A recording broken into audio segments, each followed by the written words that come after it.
Thank you for joining us today. This is part of the Pennsylvania Trolley Museum's West Penn Trolley Meet at Home Edition. My name is Kristen Fredrickson. I'm the Events and Programs Assistant at PTM. We normally host this Trolley Meet in person, but this year we have gone virtual, and we're so excited to have so many people from near and far. This Friday and Saturday, we're hosting a wide variety of programs, and I see a lot of you have joined us for some other programs. We also have some interactive sessions like this one as part of their virtual meet. If you'd like to sign up for more, I can share a link shortly in the chat. Today's session, which we're starting right now, is a special one. One of the best parts of going to a trolley meet, you know, is kind of catching up with volunteers and members from other trolley museums. And since we have moved our meet online, we've decided to do that in a different way today.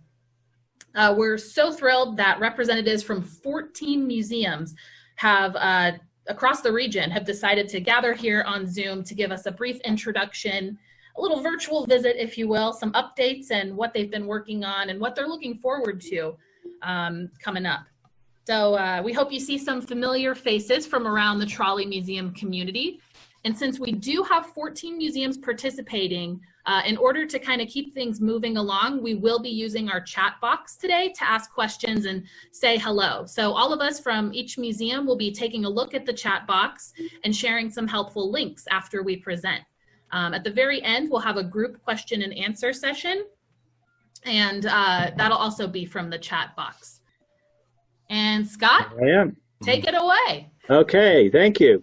Well, first of all, on behalf of the Pennsylvania Trolley Museum, I'd like to thank all the museums and groups that are participating today. And I especially want to thank Kristen for all her hard work in putting this all together. It's kind of ironic that, you know, COVID-19 has done a lot to distance ourselves, but today it's really brought us all together on one screen. So I think that's kind of neat.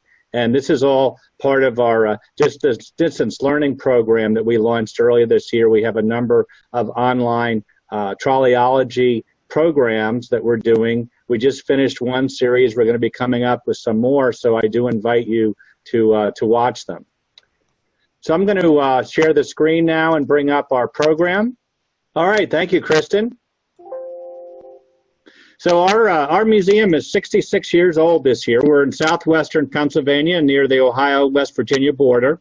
February 7th, 1954, the first 3 cars came out on their own wheels, on their own power, on the old Washington Interurban line. And here they are here, the curbside car, West Penn 832, which has been beautifully restored recently. Our low floor car, Pittsburgh Railways 3756, and our pay car, M1. Also from Pittsburgh Railways. So that's how we got our start.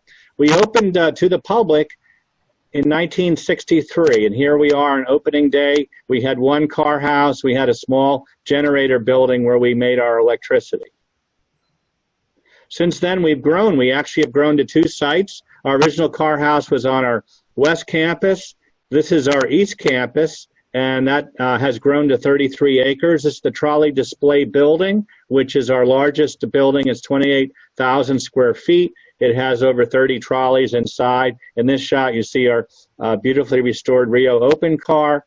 In the middle is the 4145, our high floor car. And actually, there'll be a show on McGee Transportation Museum later. Both of those cars are alumni from that museum. And then over on the right is car 1711, which was the last trolley to operate in Washington County where we're located. Here's the inside of the building, lots of trolleys.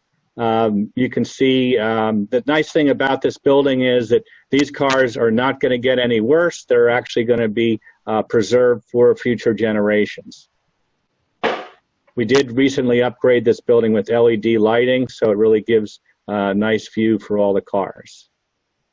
So the future is pretty exciting for us. The Trolley Display Building is right here. This is our trolley line. This is our Allison waiting shelter over here. So these all exist. The 1908 Wexford Harmony Route Station is right here. That exists right now.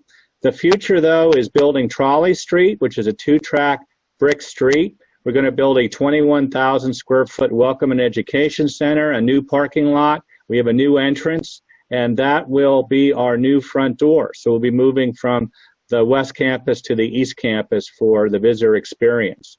Trolley Street, here's a close-up of it. We have Barry Stout Park over here on the left-hand side, so that's going to be a playground and park named in memory of Senator J. Barry Stout, who was a very helpful person over the years to the museum. Trolley Street is actually already, construction is already underway, so we put in the poles and we plan to be putting the track in next year. Here's another view. These were all done by Craig Thorpe, an artist out in Bellevue, Washington, who grew up in Pittsburgh. He really is very good at what he does. This is some canopies we'll be putting alongside Trolley Street. This is a two-car Red Arrow train, so car 66 is over here. We plan to restore car 73. We've been doing some fundraising on that so we can run a two-car train. If you saw Matt Naun's show earlier on Friends of Philadelphia Trolleys, we have a two-car St. Louis train, car 14 and 24, and so we'll be going to a center door train also. And here's the Wexford Depot, all kinds of vintage light fixtures restoring, Pittsburgh PCCs. So what we want to do is have a nice family-friendly site here. Here's a view looking from Main Street. So this is a shot of the main building, and there's all kinds of park areas and lots of room for people to spread out. Inside the building is quite interesting. We're working very closely with the Carnegie Science Center in Pittsburgh. They attract over 500,000 people a year, and they've been helping us develop interactive exhibits, which will be on the main floor. There will also be various activity rooms that can be used for birthday parties, meetings, weddings, all sorts of things. So this will be a very, very busy place. Our plan is we're going through final design right now, and we hope to break ground later this fall.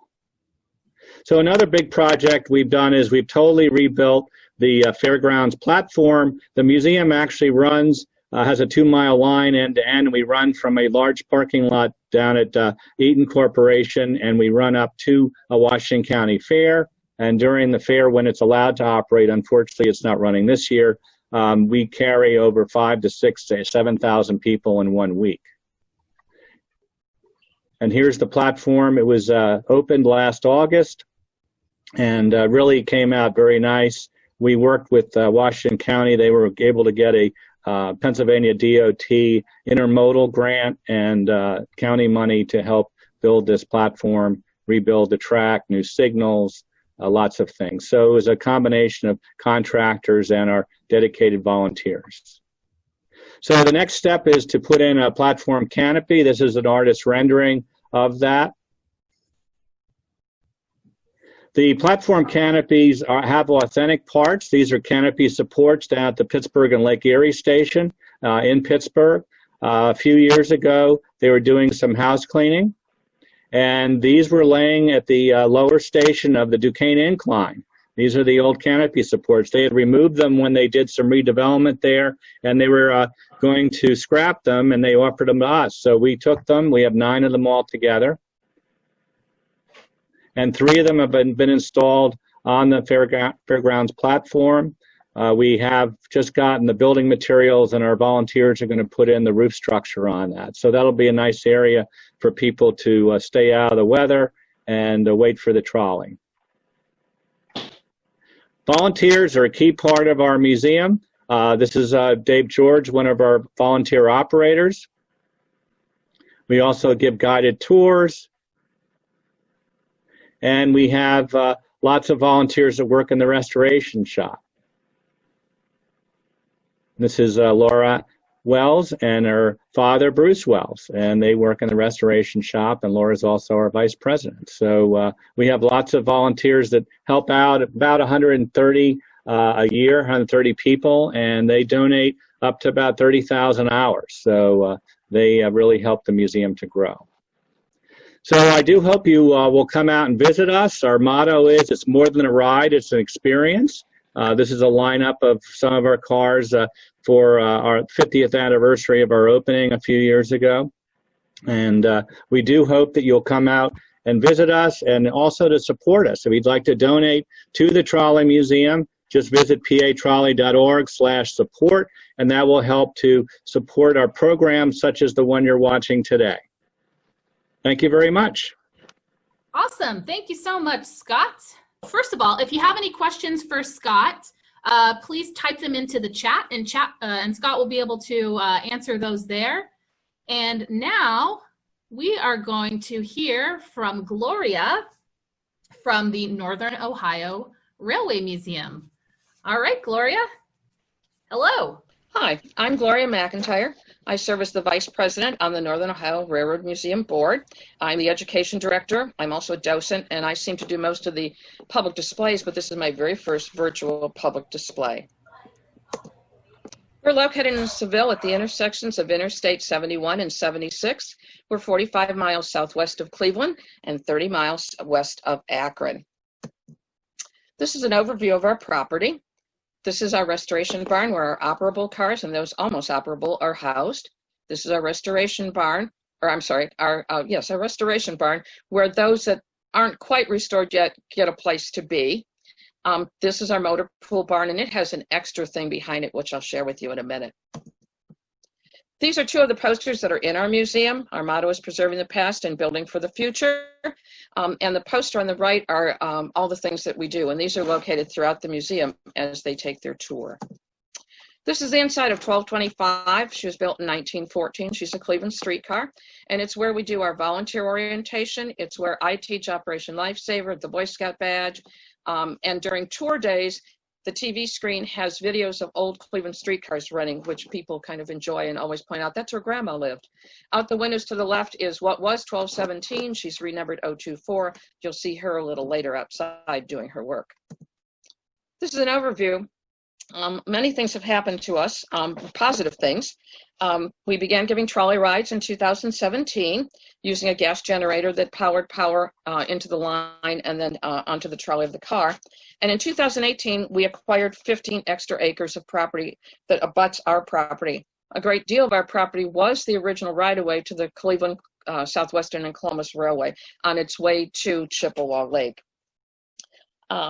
We were also then hooked up with the 20th Century Electric Rail Foundation because they gave us a grant to buy ties and then asked us what else we might like or need, and we said a substation.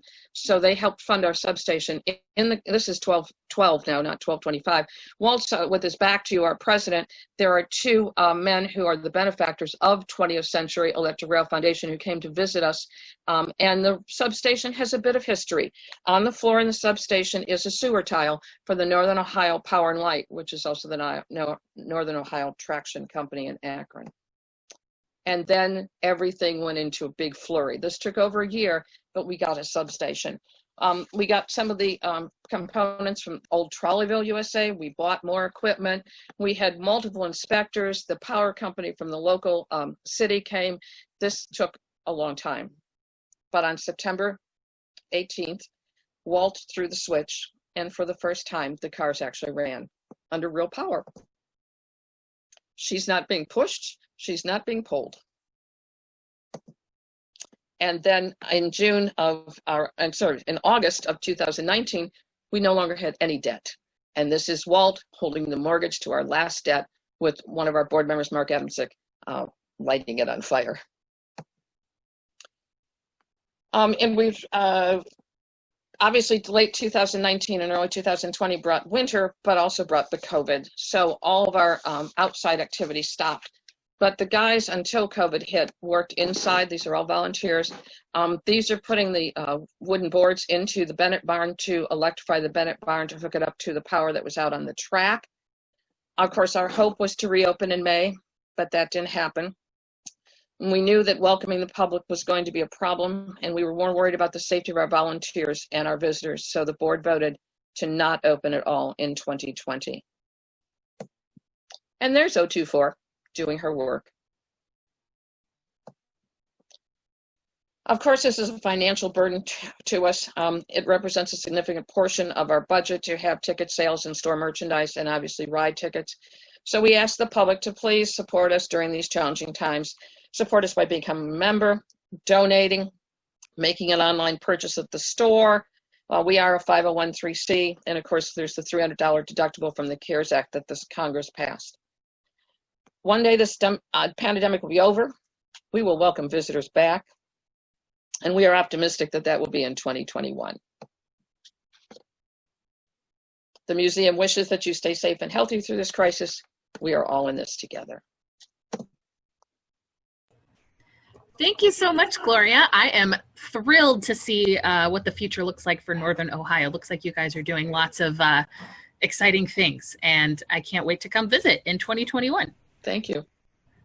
So next, we are going to talk with Joel from the Rockhill Trolley Museum. And Joel, take it away.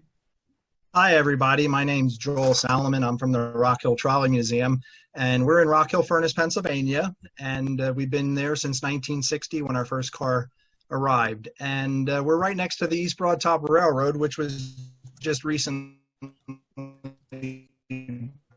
purchased by a group of investors, and therefore in the East Broad Top Furnace today.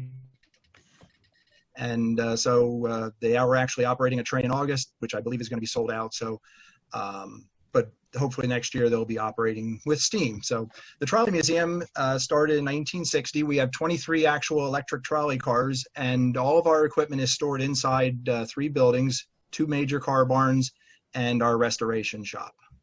And a highlight to the museum is a 3-mile ride to Black Log Narrows aboard a restored trolley car. And it all started with a single trolley from Johnstown, Pennsylvania. Car number 311 was a rail fan favorite in Johnstown, and it got loaded in October of 1960 and transported to Rockhill. And the first operation of the car was with the bug wire off of a diesel generator set, and then some of the founding of the car and make it better and actually operate it off overhead. Today, 311 is totally restored and carries passengers to Black Log Narrows on weekends. Oh, yes. So we have a York Railways trolley. It was a Brill-built curbside car built in 1924, and we brought it to the museum in 1973, spent 17 years restoring it. The New York Times is all the news is fit to print. You know. Spent 17 years restoring it back to operation. And right now, it's the only. You're going off on a rant. I don't really care about advertising for an employee there. All right, Joel. I just. Yep. There we go. Go continue. Okay, so we spent, as I said, 17 years restoring the car, and today it is the only operating York Railways car in existence. There are actually a couple York Railways cars still floating around the countryside, and one is actually at the Middletown and Hummelstown, and there's actually a few still in use as houses.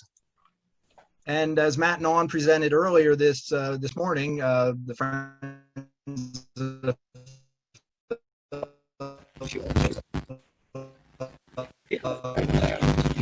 Trolleys were very helpful in restoring 2743 at the museum to its 1960s appearance, and I love ACC cars. So we also have a 4-wheel Tunerville type trolley from Oporto, Portugal. It was actually built in 1929, although it looks much older than that. But it's one of our regular operating cars at the museum today. We have 2 Johnstown cars at the museum, both fully restored. 355 came in 1970. It had gone to the Clark's Trading Post up in New Hampshire, I believe it is. And there was a proposed trolley operation there. It never happened. So one of our members was on vacation and saw the car there, and it had a for sale sign on it. So we bought it in 1970 and brought it back to Pennsylvania and restored the car. One of our biggest acquisitions was a modern LRV from San Diego, and thankfully we had the connections. Matt and I actually transport it. It is a very popular car when it runs. A lot of people actually like riding the new modern car. It does have air conditioning, so on a hot day, it's actually a great car to have. And we have one of the 10 bullet cars that were built by the Brill Company in 1931. And we did add trolley poles to it for operation at the museum. And no, it does not go 80 miles an hour at the museum, unfortunately. The third rail that you see there in the left picture here is not the powered third rail. That is the East Broadtop's 3-foot gauge. We have some dual gauge trackage in the museum area and a couple dual gauge switches. In comparison to the 1931 bullet car, we have a 1904 actual Brill car built in Philadelphia, sent to Oporto, Portugal. It's a semi-convertible car. You can see the two views here with the windows lowered, and on the left with the windows all up in the ceiling pockets of the car. This was one of the few exceptions that we got a car, put it on the track, and it ran. We have 5 pieces of equipment from the Philadelphia and Western with the plow number 10, freight motor 402, the bullet car 205, Stratford car 162, and of course the Liberty liner, which is the former Electro liner 803, 804. It does operate. It's not restored. It would take probably close to $2 million to restore it, but it is operate occasionally for special events. The plow actually does plow snow at the museum. These were taken a couple of years ago. We occasionally have winter events, and for the active trolley members from other museums, we always have a rotating event in February, and these were taken a couple of years ago, I think 2014, when we had to clear the line of snow. The freight motor 402 is our example of just what that is, a freight motor carrying baggage and parcels to their destination. It was actually built out in the eastern Michigan area around the 1920s, we believe, and went to the P&W in 1943 to replace a burned out car that had caught fire. Scranton Transit 107 has been used at the museum to sweep snow. This is a former McGee transportation car, alumni, so we'll probably be seeing some pictures of this car later this afternoon as well. And in 2011, we got Newark, New Jersey PCC car number 6, and after about a month of work, it returned to operation, and then we cosmetically repainted the car as well. The big project in the museum's restoration shop now is our CA&E car. This is the builder's photo 314. We actually have car 315. And we are restoring it back to its original 1909 condition, including the upper stained glass windows. The car actually has 2 sets of sash. So the interior stained glass were always there. They were just painted a lovely blue color. The entire car has been stripped, a lot of new woodwork, figuring out all the trim from 1909. And we do have the exterior stained glass for the car as well. The big project that's been going on for about the past year or two has been remaking the ceiling panels. And you can see the ceiling panels have all been removed. They're in pretty poor condition, but underneath all the paint in the coach section, we found remnants of the original leaf and paint work. So we had new ceiling panels made, and then one of our volunteers is making new artwork, and we actually hope to start the gold leaf and paint work in about 2 weeks. We actually found a contractor on Facebook that did paint and gold leaf work, and she's coming up to do the paint and gold leaf work. Our open summer car is unfortunately out of service due to mechanical condition of the trucks, but we are working on taking the trucks apart and doing a rehab on those so we can get the car back in service. We have 2 cars from the Harrisburg area. The Valley Railways was a kind of a lesser known operation that ran between the west shore of Harrisburg to Carlisle and in towns in between. And the Harrisburg Railway 710 was found near Mount Holly Springs as a house, and it last operated in July 1939. If we can find the funding for the Valley car, we actually hope to have that as the next major project after the CA&E car is finished. And fall is a really pretty time to come out to the museum and ride the trolleys. The holiday events have become a tradition for many families that some drive at least over 2 hours to come ride the trolleys and see the lights at night that we put on the Polar Bear Express runs. So come visit the Rockhill Trolley Museum. We're about 70 miles west of Harrisburg in south central Pennsylvania.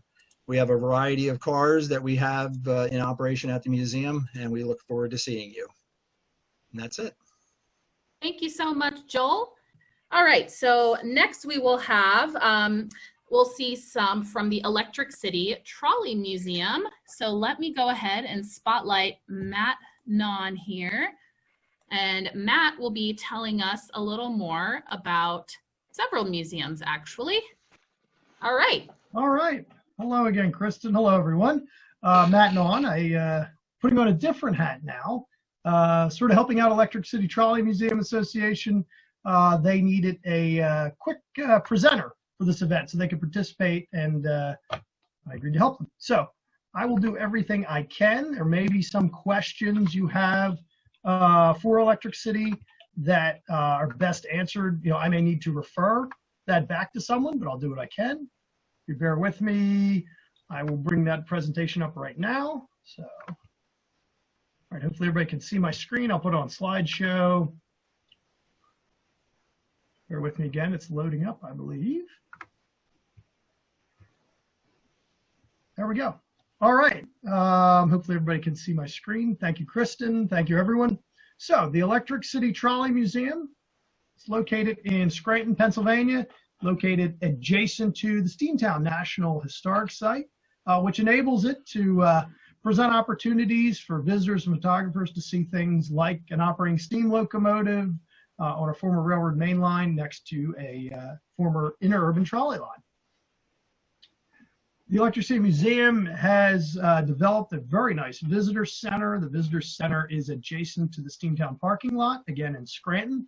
It is a former, the building had many previous uses, or several previous uses before being converted to a trolley museum, including a pattern shop for the Dixon Locomotive Works at one time.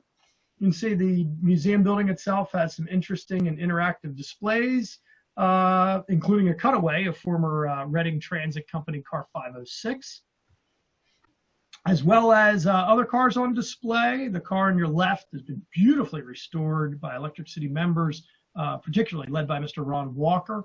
That's a former car from the 3rd Avenue Railway in New York that spent many years in Wildwood, New Jersey, and then many years as use as a building. So a tremendous project there on the left.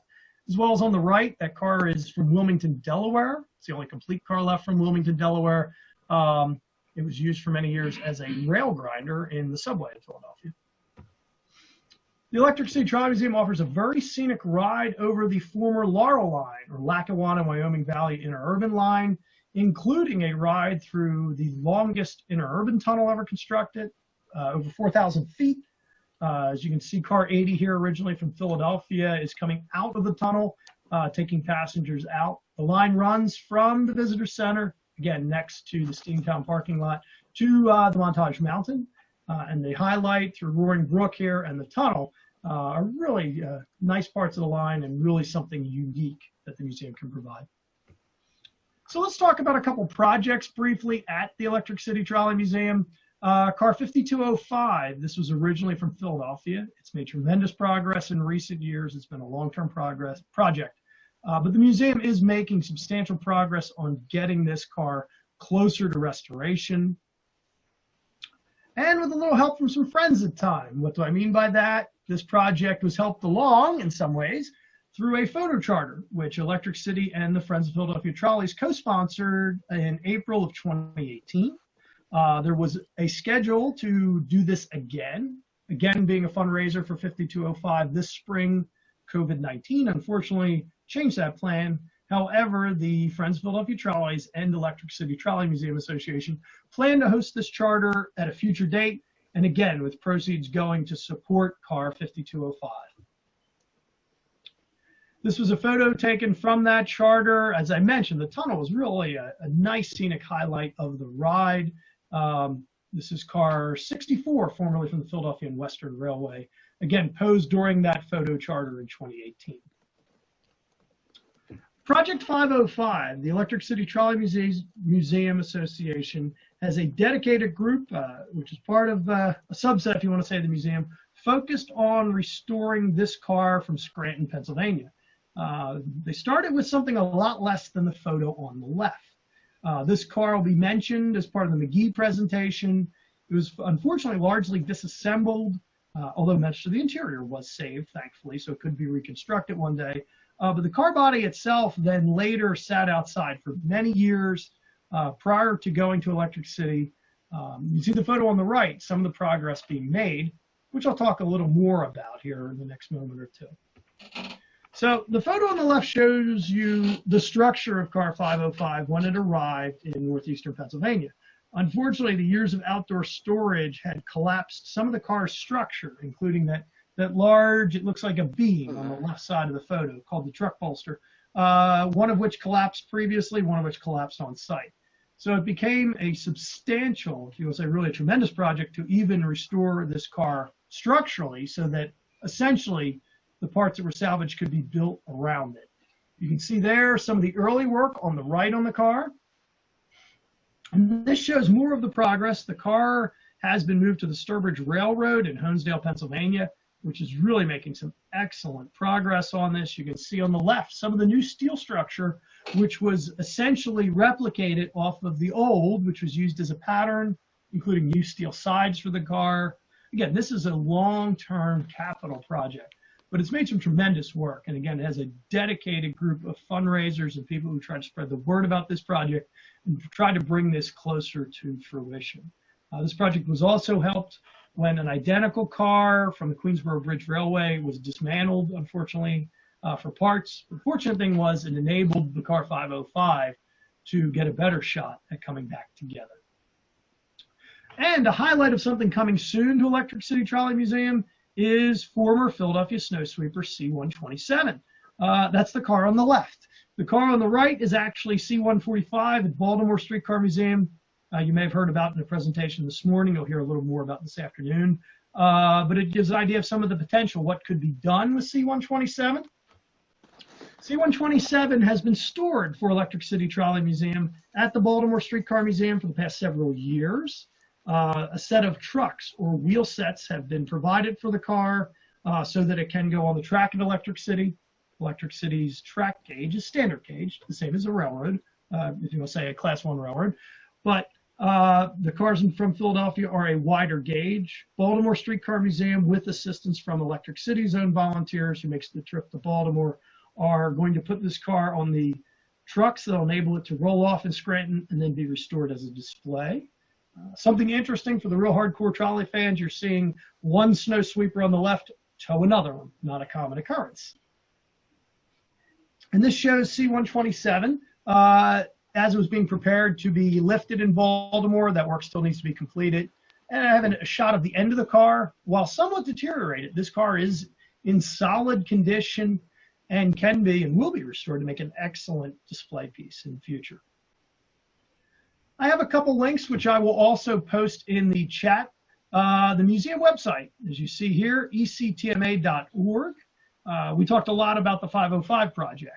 You can go to the sublink there on the 505 and learn more about that specific project. You know, here I can only give you a snapshot of what Electric City Trolley Museum has to offer in some of its current projects. But certainly I encourage you to go to the website, learn more about the museum, learn more about the rather interesting collection of vehicles they have, including some really remarkable and unique cars. So with that said, I will exit the screen sharing, and I will go to the chat and post in some links. And again, if I can answer questions on Electric City, I would be happy to. And if I can't, I will certainly refer them back to someone who can. Wonderful. And thank you so much, Matt. And Matt is actually helping with several of our presentations today. So our next in our list of museums and organizations will actually be Friends of Philadelphia Trolleys. So Matt actually did a presentation right before this, very extensive history and information about the Friends of Philly Trolleys. And he's going to give us a shorter, I think, a shorter PowerPoint right about now. So Matt, take it away. All right, folks. Thank you again. I'm switching hats. As Kristen said, sometimes I guess one thing leads to another. And I'll be presenting a very condensed version of who are the Friends of Philadelphia Trolleys. So if you watched this morning in the long presentation, this is a much shorter overview focused particularly on how the Friends of Philadelphia Trolleys works with, and supports museums. So again, I'm Matt Nawn. You may have seen in my screen, I'm joined by Harry Donahue, who's also one of the founding members of the Friends of Philadelphia Trolleys, as well as Andrew Nawn, one of our volunteers who might just be a relation to me. Okay, why does the Friends of Philadelphia Trolleys exist? The Friends of Philadelphia Trolleys were founded by 4 rail enthusiasts, and trolley enthusiasts, I should say, from the Philadelphia area. All of us in one way or another have had a connection to public transit, but we decided in 2002 to form a nonprofit corporation to support preservation of trolley cars from the greater Philadelphia area. Today we have 5 directors, myself, Matt Nawn, Harry Donahue, Roger Dupuy, Dave Harwitz, and Bill Monahan. We were and did formally incorporate on March 6, 2003 as a nonprofit educational corporation. And our original purpose was to foster the restoration, preservation, and operation of vintage electric trolley cars in and around Philadelphia. After the situation changed with historic cars in Philadelphia, and SEPTA, based on a financial crisis, elected to dispose of its, quote, historic fleet, the Friends of Philadelphia Trolleys, after review by our legal team, reconstituted itself as a group focused on assisting trolley museums with preservation grants and technical support. So, our directors, if you're curious who we are, this photo taken in January. On the left is Bill Monahan. Next is myself, Matt Nawn. In the sunglasses is Harry Donahue. Next to Harry is Mr. Dave Harwitz. Poor Dave is about 13 degrees, so he's bundled up that day. And next is Roger Dupuy. So a little bit about us, again, briefly. So we're a nonprofit corporation. What does that mean? As I mentioned, we provide restoration and preservation grants and support to museums who approach us, ask to partner with us for specific projects. We hold the fact that we are stewards of people's donations very seriously. We ensure that funds which are raised for a specific purpose are dedicated, set aside, and reserved for that purpose. We ask the same for our grantees, that if we provide a grant, the organization we make it to fulfills the purposes asked for in the grant. When we get grant decisions, a group proposes a project to us. It's made by a consensus of our directors. It's pretty simple. We review our ability to fund it, either initially or over time, the museum's plans, the ultimate goal of the project, whether it be to be a seed project, let's say, or seed money to kick something off or to finish something. We do like projects that we can see a visible completion to, and later our donors can go and see and ride and enjoy the fruits of their donations. But as I mentioned, we manage our funds very carefully and seriously because we owe nothing less to people if they trust us to help provide grants. We're an open group. We encourage people to join us. I'll provide our website later, or it's just very simple. If you Google Friends of Philadelphia Trolleys, you will find our website. Membership, we encourage it. If you're willing to donate to us, great. If you're not, you're still able to join us as a member, and we welcome you to support our cause. And we very strongly encourage our members to support individual trolley museum or museums of their choice, be active and support historic preservation. And when we work on projects as a team, we make it fun. We want to make it personally rewarding. Everyone is a volunteer, but personally rewarding and a fulfilling experience. So how much of an impact have we made as an organization? Since 2005, the Friends of Philadelphia Trolleys has provided more than $200,000 in preservation grants to 10 different museum organizations in support of at least 13 individual electric transit vehicles and associated projects. And one of our ground rules and part of our charter is the vehicle must have been used in the greater Philadelphia area. So, shortly after we formally incorporated and then made our focus to support museums, our first major restoration project was car number 2168, which we acquired from SEPTA in Philadelphia for the Baltimore Streetcar Museum. Now, to be clear, FPT, the Friends of Philadelphia Trolleys, we do not own any of the vehicles we support. We are purely a support organization. We provided the funding for Baltimore to acquire the car, the funding to transport it, and over $40,000 to restore the car.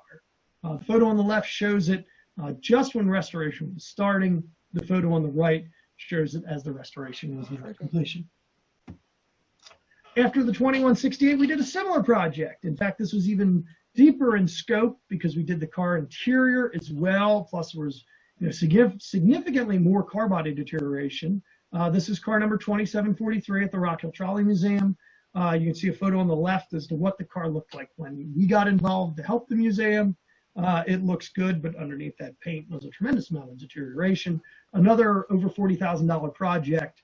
The photo on the right shows the completed car, which is used occasionally in special events at Rockhill. We've provided grants and support for other organizations. Pennsylvania Trolley Museum some years back approached us and asked, could we help them with some needed repairs to Red Arrow Car 66? We've had a great partnership with Pennsylvania Trolley Museum. They've done really well with our grants. We're glad to see the fruits of the labor of that. We've helped, if you saw the Electric City Trolley Museum presentation, we helped fund some of the 5205 restoration. This is former Philadelphia Transportation Company car 5205, which is a long project, but will be restored to operating condition at Electric City. And we really look forward to that. This past fall, we were invited by Shoreline Trolley Museum to be the guest speakers at their annual meeting. We also found out that Shoreline was looking to put some seed money together for work on its collection of former Red Arrow cars, including car number 8 on the right. So we decided we would surprise Branford with a check to help get that project started and a restoration grant. More recently, former Philadelphia cars number 482 and 483. It was a married pair of elevated cars, originally from Chicago, that ran on SEPTA's Route 100 or Norristown High Speed Line for a number of years and then sat for almost 20 years. They were destined to the scrap pile. The Craggy Mountain Lines, a nonprofit organization and railroad in North Carolina, expressed a strong interest in this. They knew Bill Wall. Bill thankfully reached out to us.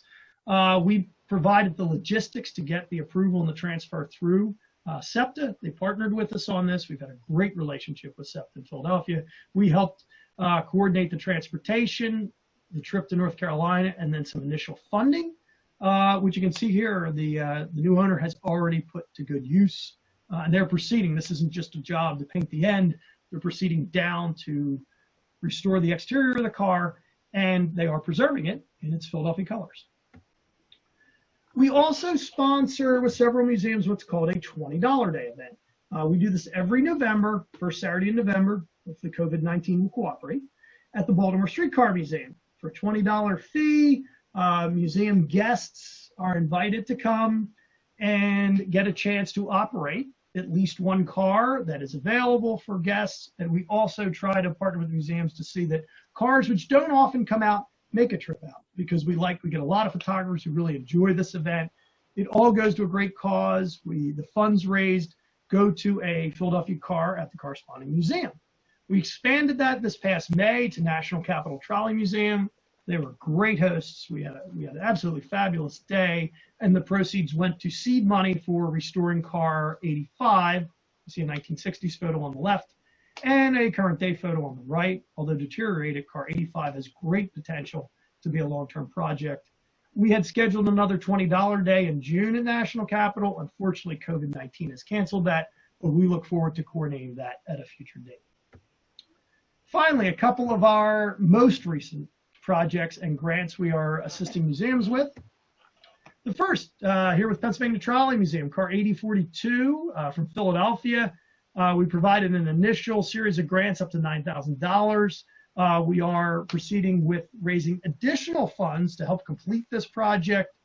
There will be a video coming out shot for us in partnership with Pennsylvania Trolley Museum and Logan Tracy from Baltimore Streetcar Museum, who's excellent at presentations, to help garner additional interest. This will be posted on our Facebook page and our website soon. And then finally, one of our most recent projects is a partnership with the Baltimore Streetcar Museum to restore former Philadelphia snow sweeper car C145. This is interesting. This is a youth-led project. The individual on your right is the Eagle Scout candidate who is leading the project. The individual on your left is one of the co-project managers for what will be the future phase 2. To date, the Friends of Philadelphia Trolleys have provided over $7,700 in grant funding. We've also assisted with the physical labor of the project. Our Eagle Scout candidate and all of his support staff have logged 648 hours on this project to date. I'm really happy. Baltimore Streetcar Museum is just a great partner to us with this. You can see this as we've funded it incrementally. This is a grant presentation last November at Baltimore's $20 Day. It also gives you an idea of just some of the variety of cars. If you come to one of our $20 Day events, you're helping a good cause, but you also can get to see and enjoy some things you might not see in an ordinary visit to a trolley museum. This is the current state of C-145. One side of the car you can see is completed except for final details, the windows and the lettering. The other side is progressing. The exterior will be completed by August 31st. That'll complete the Eagle Scout project, and then Logan Tracy and Andrew Nawn, under the mentorship of myself and Harry Donahue, are going to proceed with an interior restoration of this car. And you can see here one of our final shots. In 2005, our first project, our first grant, was to car 2168 in Baltimore. 15 years later, car C-145, also at Baltimore, is proceeding forward. Baltimore Streetcar Museum helped us. They gave us our first shot. That's the Friends of Philadelphia Trolleys, to try and make a difference. And you can see what a difference it's made here. And we really look forward to continuing these types of partnerships with other museums that are interested. I'm going to end with this final quote, and I really think it speaks volumes. You'll see a lot today in this presentation and others about projects getting done. There's a lot of firms that support us, and individuals. I've tried to share some of the links. I'll share some more in some other presentations. Let's all learn from each other. Let's all work together as preservation organizations. Because, as the quote here says, projects are becoming community-based. In the future, cooperation between museums will be how things get done. And that quote is attributed to the late Ken Rucker from National Capital Trolley Museum. Ken unfortunately passed away, but one of Ken's things he really wanted to impart upon others who worked in this industry, if you want to call it that, is to cooperate, to share our knowledge for the betterment of preservation in general. With that said, we'll wrap up the Friends of Philadelphia Trolleys short version. Wonderful. Thank you, Matt. Our next presentation will be a little bit different. We'll have a slideshow portion and a live portion from the Baltimore Streetcar Museum. Well, again, I'm Matt Nawn. In this case, I'm assisting Baltimore Streetcar Museum with some of their projects, not related to Philadelphia cars in this case. We've already covered that. And John, I'll be glad to turn it over to you for an introduction. Okay, can you see me? Yep. Okay, I unmuted myself. This is going to be a little different than a lot of the focus we've seen, which have been great. We, of course, were founded in 1966, and we have a collection of Baltimore streetcars and Philadelphia streetcars, and now a Newark streetcar that Matt's going to talk about in a minute.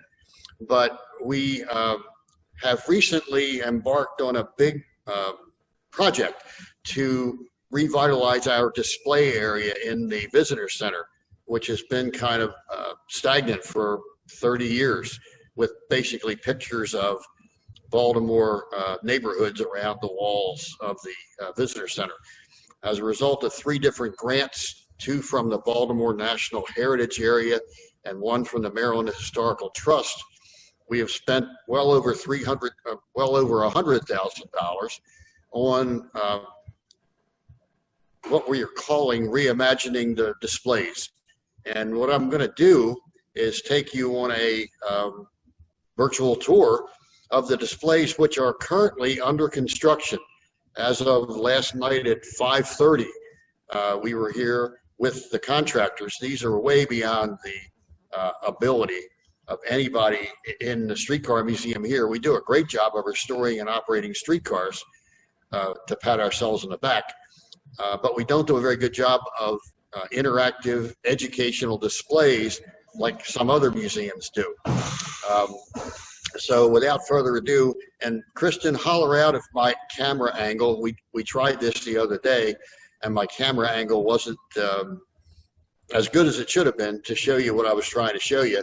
We also have, and this has just been activated as of yesterday afternoon, a large interactive transit map of Baltimore with streetcars that actually operate along the different lines.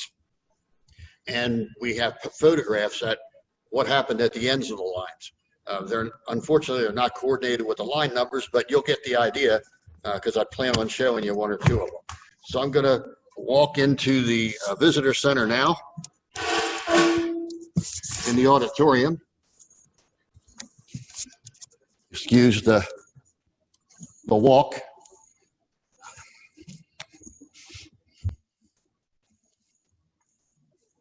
See a lot of clutter. We also have an emergency generator because the city cut our power off. They're in the middle of a major sewer rework on our main road. Okay. So the first thing I want to show you, and Kristen, can you see this okay? Yep. Okay. This is a timeline of Baltimore transit history. Oh, angle it up a little bit more. Okay. Perfect. Perfect. And again, there's clutter and everything around. We get a little closer to it. But you can see the different highlights or earmarks as we go around the entire auditorium. You can also see underneath of it the nice plain gray walls, which were the result of another grant. You can see above we have kind of a dark brown brick that the building was built with back in the 80s, which isn't conducive to displays. So this was a result of one of the grants, and we've done that. Now, the highlight of this particular phase of our project, and these pictures have just been applied as of yesterday afternoon. Can you see them okay, Kristen?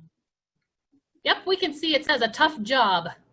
Okay, our contractors were here. We had professional museum, curator, education people, research, of course, with our help, research the history of Baltimore streetcars. And you can see these things are curved, and they're going to be an S-shaped exhibit. I'll show you the other side here. It's going to be an S-shaped exhibit in the center of the auditorium space. There's also going to be another freestanding pylon that has similar pictures and activities on it that will go next to these. The center of the display is a flat panel, and this side basically looks like the front of a semi-convertible Baltimore streetcar, but up where the windshield would be, it's going to be cut out because behind that is a very large screen TV, and that will display different changing exhibits and slideshows. But on the other side, and this is kind of going to be I think the centerpiece that the kids are probably going to like, is an interactive map. You see that okay, Kristen? It's kind of between the screen and the panel there. How about here? There's the screen, yep. Okay, this is a screen of the Baltimore streetcar system back in the 1920s. And the nice thing about it is it's on a large screen TV, and I'm going to look down at the panel. Can you see that? Yep.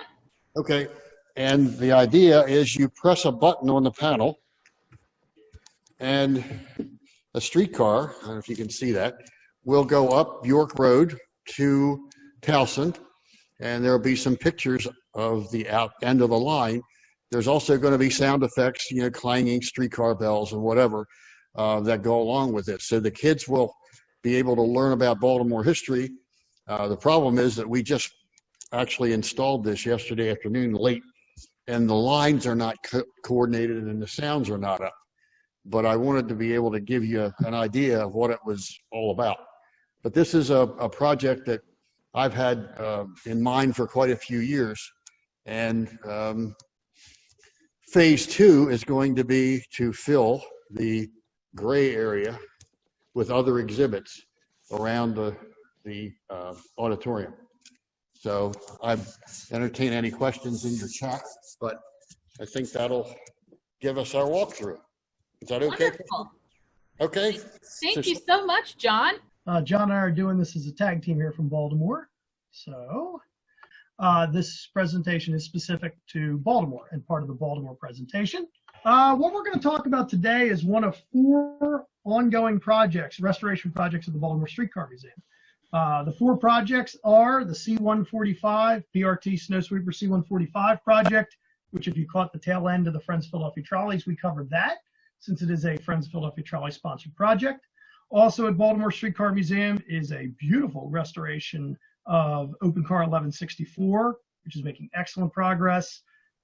Some roof work on the former San Diego car, PCC car being restored to represent a Baltimore car. And then finally this, the restoration of former New Jersey Public Service Coordinated Transport car number 26, which I'll briefly talk about here in our remaining time.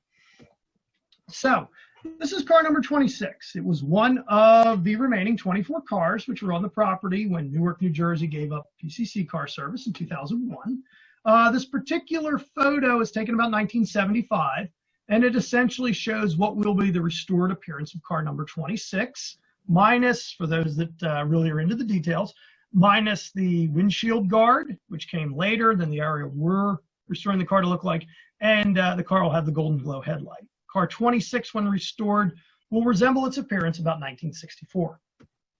So there are a lot of Newark cars that went to different museums, as well as 11 which have been beautifully refurbished and run in San Francisco, or will run again after COVID-19 has passed. Baltimore Streetcar Museum was interested in acquiring one of these cars and did. Now, due to Baltimore's different track gauge and the trucks or wheel sets which were available for car 26, the Streetcar Museum both regauged the car and then proceeded on a project on and off for 4 years to make the car operate with a Westinghouse brake system. For those that are familiar with the real technical details of PCCs, you know this. For those that aren't, I'll spare the details. But let's just say it is a very complicated and long involved process. The culmination of that work came together on November 3rd, 2018 at a $20 day event at the Baltimore Streetcar Museum. And ironically enough, car 26 made its first successful test run with the restoration crew 55 years after the last streetcar run in Baltimore. So upon completion of at least making the car operable, there is some more work to do later this year and early next. The Streetcar Museum embarked upon a restoration of the car body. After investigating available resources, the museum contracted with Rail Mechanical Services in Columbia, Pennsylvania to do the car body work, and then later expanded that to do a full interior restoration. The first thing after the car was shipped to Columbia was removal of paint down to bare steel. There was 9 layers of paint that had to be removed. This took the car all the way down to its Twin City Lines paint, which the car was originally from Minneapolis, and then down to the bare steel, which enabled us to really get a sense of just how much work was needed. There was significant deterioration of the car body. Newark took very good care of its cars, but a car which ran essentially in service in Newark from 1954 to 2001 needed a lot of work. This is just a sample of one area that RMS had to cut out the deteriorated steel and weld in new. There were numerous areas around the car like this. This shows the door side with some of the work completed already. Large sections of roof had to be cut out and replaced. The car has new doors, made in the original pattern. That was through a contract with Sattarelli Woodworking in the Philadelphia area. The step well also needed a lot of work. The lower, if you want to call it rub rails, it's basically a bumper rail at the floor line, had to be removed in its entirety. Large sections of steel cut out. We had to have RMS make new stands for the rub rail, and in some cases refurbish the rub rail itself. We actually made a minor design change for PCC aficionados. The rub rail mounts flush to the car side. Over the years, that's been known to collect water and cause rusting out. We modified the stand so it stands out 1/8 of an inch, so hopefully the next generation of museum volunteers won't have to do this work again. Most recently, the car has been having the interior repainted with the steel work completed. Work has proceeded onto the interior. The car will be repainted from the inside out. This was after numerous structural repairs were completed inside. You can't really see it in this photo, But if you see that area at the floor line on the left, that's part of the car structure. Much of that had to be cut out and replaced with new steel. The museum funded replacement of the auxiliary heat elements, thanks to some information we got from a retired shop manager in Newark, New Jersey. The interior, by the time you're watching this, the cream ceiling should be going on, then new flooring and reinstallation of seats. We expect the car back at the museum this fall after it's been the interior is finished and it's been restored both inside and out for some finishing work at the museum, as well as some remaining electrical work, including the wiring up the new heaters. This is a good comparison. The Baltimore Streetcar Museum has led a buy a seat drive. Harry Donahue, who's co-project manager along with me for this job, has led this effort. You see on the left what some of the old seats look like. They were done with New Jersey Transit bus upholstery. In the 1980s, it was durable, but it started to fall apart. Certainly doesn't look like 1964 vintage. On the right, you can see Harry's living room is now covered with Newark trolley seats. We got a sample of the original pattern, and our upholsterer was able to do this work and match them almost exactly. In parallel to that, RMS has been step-by-step restoring each of the seat frames. All the seats were removed, as you saw in the photo. They have been refurbished one by one, will be painted, and then the seats will be installed. The museum still needs additional donors to finish the seats, but we're making very good progress. There's a lot of finishing details. Mike Lawson, who we mentioned in some of our earlier presentations, who helps multiple museums, just a very talented, wonderful person. He restored the taillights for us, the marker lights. Bill Wall provided a set of original windshield frames for the car, which we have restored as well. Mike did this, along with the vintage fare box, the destination sign mechanisms, the fare register, and multiple other parts. Mike loves the details of these projects, and we couldn't be more blessed to have Mike on our project, helping to make those finishing details that'll really make the finished car stand out. For more information about Car 26, I have the Streetcar Museum's link here. Again, I will post this in the chat. A series of YouTube videos that, if you go to this link, you can see throughout this project, the Streetcar Museum has documented the restoration. On a final note, the Newark car in Baltimore, why? Much the same theory as SEPTA Car 2168 in Baltimore. These types of cars are very popular for museum visitors. Having two of these cars, along with the Baltimore 7407, the Newark and Philadelphia car can take the day-to-day running and conserve some of the really fragile older cars in the museum collection. When the project is completed, Baltimore Streetcar Museum will have invested $100,000 in this completed project between itself and a number of grants it has received from outside organizations. So with that said, I will post the links, and over to you, Kristen. Wonderful. Thank you again, Matt. You're almost done today here. And we're so thankful for people like Matt who are able to help out with all this, and people who are really into the preservation and I guess education and outreach. And thank you as well to John for that live tour. That was very exciting. I saw some comments in the chat. Everybody's really impressed with what you guys are doing over there at Baltimore Streetcar Museum. As a reminder, we are using our chat for questions, comments, and hellos today. So feel free to type some in there. We're also sharing links in there. So you'll see a link to visit all these museums and some relevant videos and other parts of the internet that everybody's sharing with you. So you'll see Matt just put some in there for Baltimore Streetcar Museum. All right, so our next presenter will be the National Capital Trolley Museum. And Matt will be helping with this presentation as well, along with Tommy Peterson. Okay, thank you so much. Give me one sec here. Good afternoon. My name is Thomas Peterson. I'm the assistant to the treasurer at the National Capital Trolley Museum, and I also sit on our board of trustees. For those of you that have never heard about us before, we're located in Northwest Branch Park in Montgomery County, Maryland, about half an hour outside of Washington, D.C., and about 10 minutes from the Glenmont Metro Station. We were formed in 1969 to preserve and interpret the history of Washington, D.C.'s streetcar system, which operated until 1962. We operate our collection of historic streetcars and trams on a 2-mile round-trip demonstration railway every Saturday and Sunday from 12 noon to 5 p.m. Although we're currently closed due to the coronavirus and we don't yet have an expected date of reopening, we invite you to consider visiting the museum upon our reopening. You can visit our website at www.dctrolley.org for additional information as well as updates. So during our closure, we've been building what we call as our Trolley Time blog. It's basically a blog through which we publish articles and historical virtual displays relating to our museum. And our goal is to continue to provide a connection to our visitors, allow them to maintain connected and engaged with the museum in a remote setting as best as possible through this closure. One of our most recent articles was known as Continuities, and it discussed some of the operational as well as more tangible aspects from Washington, D.C. Streetcar network that we incorporated into our museum. From the badges that you can see here on the slide, as well as some of the different aspects like the buildings. Our facility is actually designed after some of the streetcar car barns in Washington, D.C.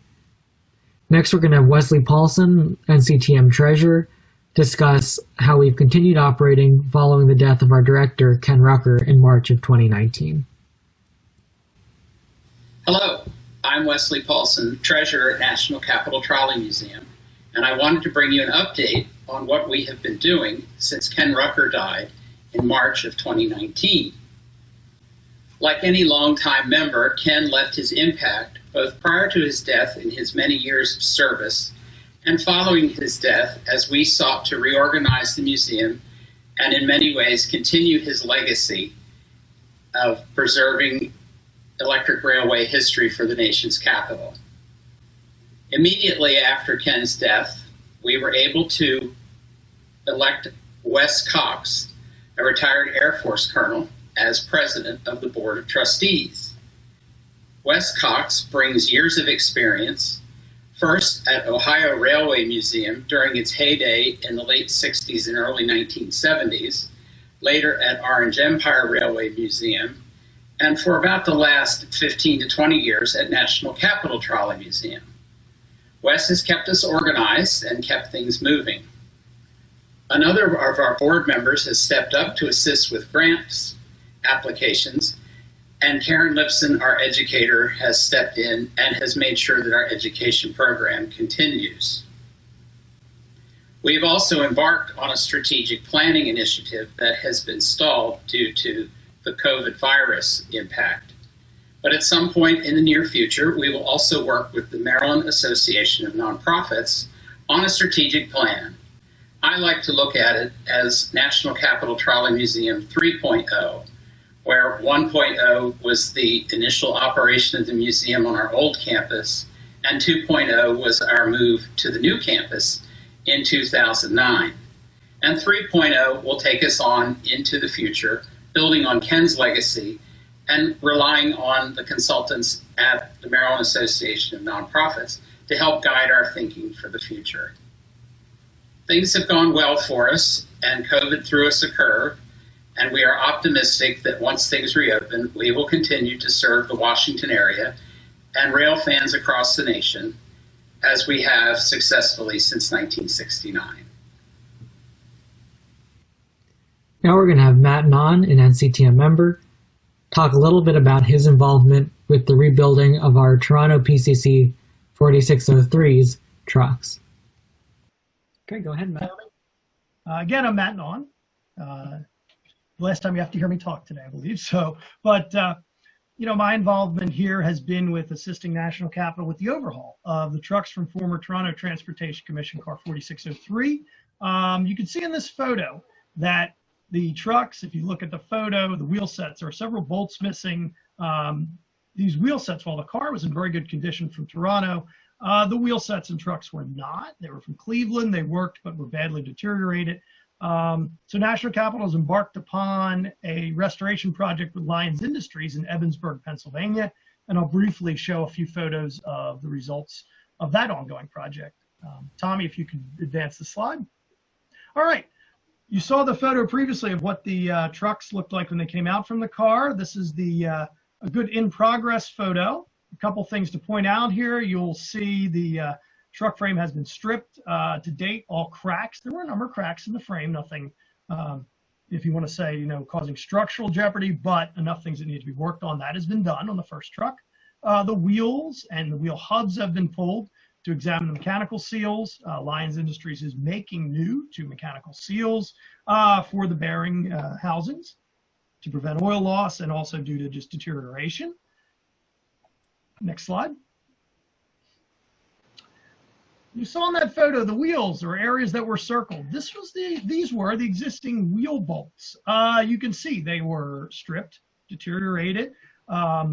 Turned out that they had been welded previously in Cleveland as a stopgap measure. They all had to be replaced. Thanks to a gift from the Baltimore Streetcar Museum, National Capital was able to obtain replacement wheel bolts without having to have them fabricated or made. Lyons Industries is making the 2 cheek plates. Each wheel, it's called a super resilient wheel. What that means is it has a rubber sandwich. Each end of that wheel has a rubber plate, which is bolted together. Lyons is making new back plates for the cars. The old ones were badly deteriorated. Next slide, please. As well as doing an overhaul of the traction motors. This is an example of one of the motors which was in the car. It was operable. It did have some minimal insulation resistance. But in the next slide, you can see what's been done to date. I turned the photo on the side just to make it look a little easier. Lyons Industries has proceeded with rewrapping what are called the field coils. Each motor will get new bearings. They have been through a process called dipping and baking. You can see this is essentially what's inside the core of the motor. And then the next slide. This is what's called the armature. This is the part of the motor that rotates. The first 2 of these have been completed. This gives you an example of the craftsmanship and the work Lyons Industries is doing for National Capital Trolley Museum as part of this project.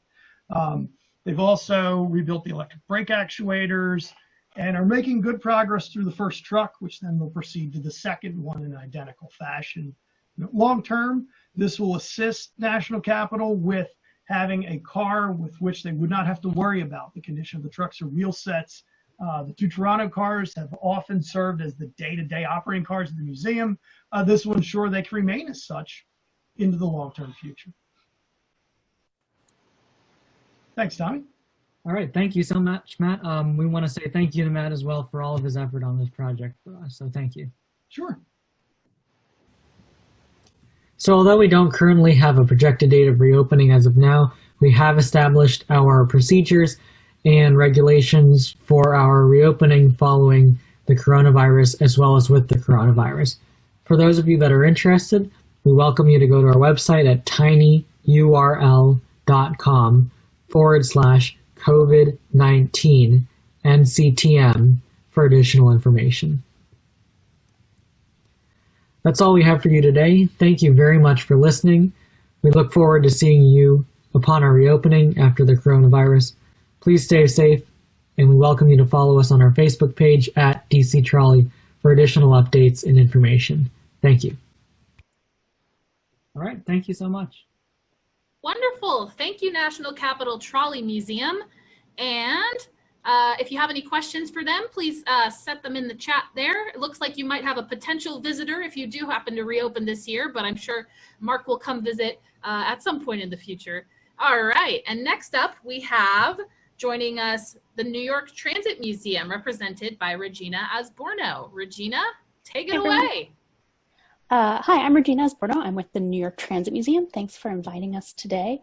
I'm Deputy Director. I've been there for over 11 years now.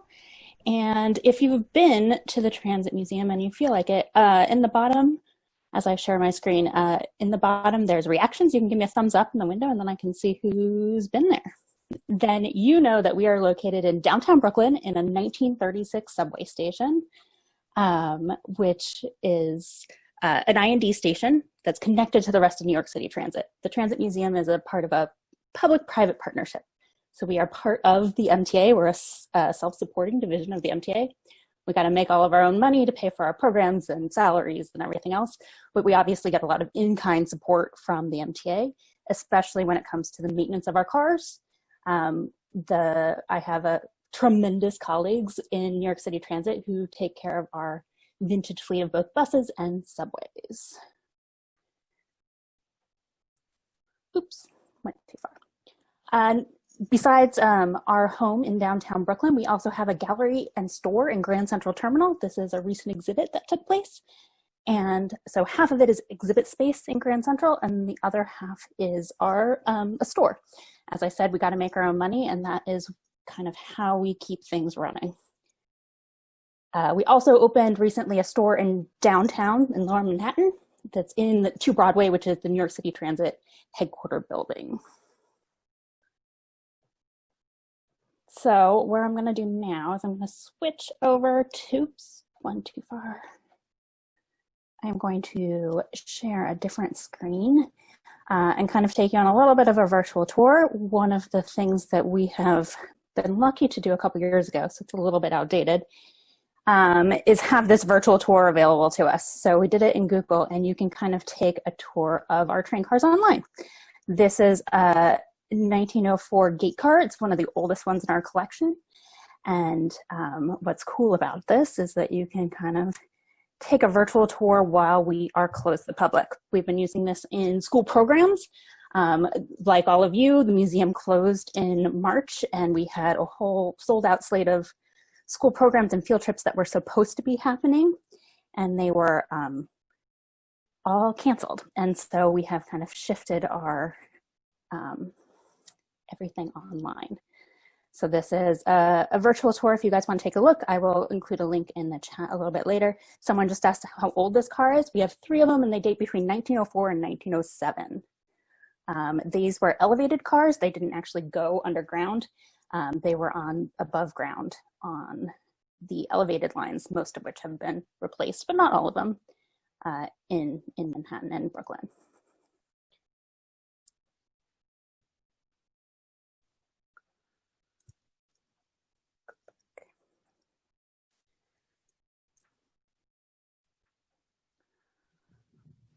So here are entrance. We're sometimes hard to find. We're in a subway station, which means we are underground, and our entrance looks just like this.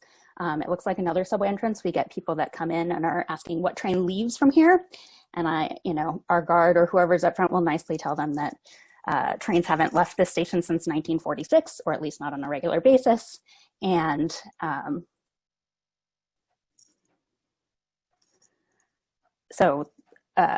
but they can come and tour the museum. In addition, we have a fleet of buses. Being in a subway station, they do not actually live in our museum because they don't fit. So we do have exhibits on the streets, but we bring out our buses a couple of times a year.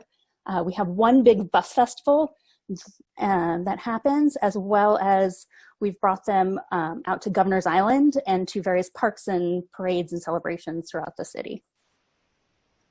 Mainly what we do, though, what I'm going to focus on is school programs. We have a ton of school programs. The museum serves about 500,000 people a year between all of our locations. We see about 30,000 school kids that come to the museum. Here are some of them. So we're transitioning quickly, right? I don't see all of these bodies coming in the fall, so we are moving our programs online. We're trying a virtual camp this summer where kids can sign up online, and we'll be offering it through Zoom like this, and you can take a virtual tour of the museum, as well as learn more about our collection and what's going on. We also have a number of programs for our access programs. We found, which I'm sure many of you found, that we're very popular with the neurodiverse community. Kids on the autism spectrum love trains and transit, and so we started a lot of programs just for them. This one's called Subway Sleuths. It's geared towards 2nd graders. And basically we use trains and transit to trick them into making friendships. It's all about eye contact and communication skills that they're doing. So it's small groups of about 6 kids. There's a speech language pathologist, an autism instructor, or an autism specialist, as well as a transit museum educator. And the 3 of those teach and lead these classes for about 8 weeks after school. And the whole goal is just communication and building friendships. We also have, one of the things that I have tried to do in my tenure here is get our cars out and running more often. As you all know, having them sit idle is the worst thing you can do for them. This is an image from our parade of trains, We took 4 different trains out to Brighton Beach for the last couple of years and have them running in regular service. It's free. They make one stop, you get on, it comes back to that station, and you can hop on and off all 4 trains. And you can kind of ride through time, because usually you come in on a modern train and then you can go back all the way to the 1904 gate cars that are run. Here's one from our holiday train run. We have an 8-car, hopefully 9-car the next time we can run it. Set of our 1 through 9 cars. These were the first city-owned cars that came in. They run on Sundays in December in Manhattan, just in regular service. So there are a lot of people who know they're coming and are waiting for them. And then there are people that are just surprised, because instead of getting a shiny brand new car with air conditioning, not as important in December, but you get one of these pulls into the station and you can hop on and stop anywhere along the way. We've also done a number of our own events. This is one of my favorites. It's called Subway Swing. We pick people up out in the system and come into the museum. The car is filled with, there are a few bands that play on the car, and swing dancers. People come in costume, and then they travel to the museum where there are more swing bands, and there's dancing throughout the museum and on the platform. And it's really like a trip through time. This one is from our bus festival, which has taken place underneath the Brooklyn Bridge last few years. So we will bring out 8 to 12 buses and let people board. And while they don't run, they just kind of stay stationary. You can kind of explore our vintage fleet of buses that aren't usually available during the museum. Because of COVID-19, instead of having all of these events where we can attract up thousands of people, we have moved everything online. Since we closed in mid-March, we've had 85 digital discussions that we've put out. Most of those are free. We kind of transitioned all of the efforts and people that were going to be focused on the school groups coming in and our other programming, and went online pretty quickly. Our first one was done about 5 days after we closed to the public.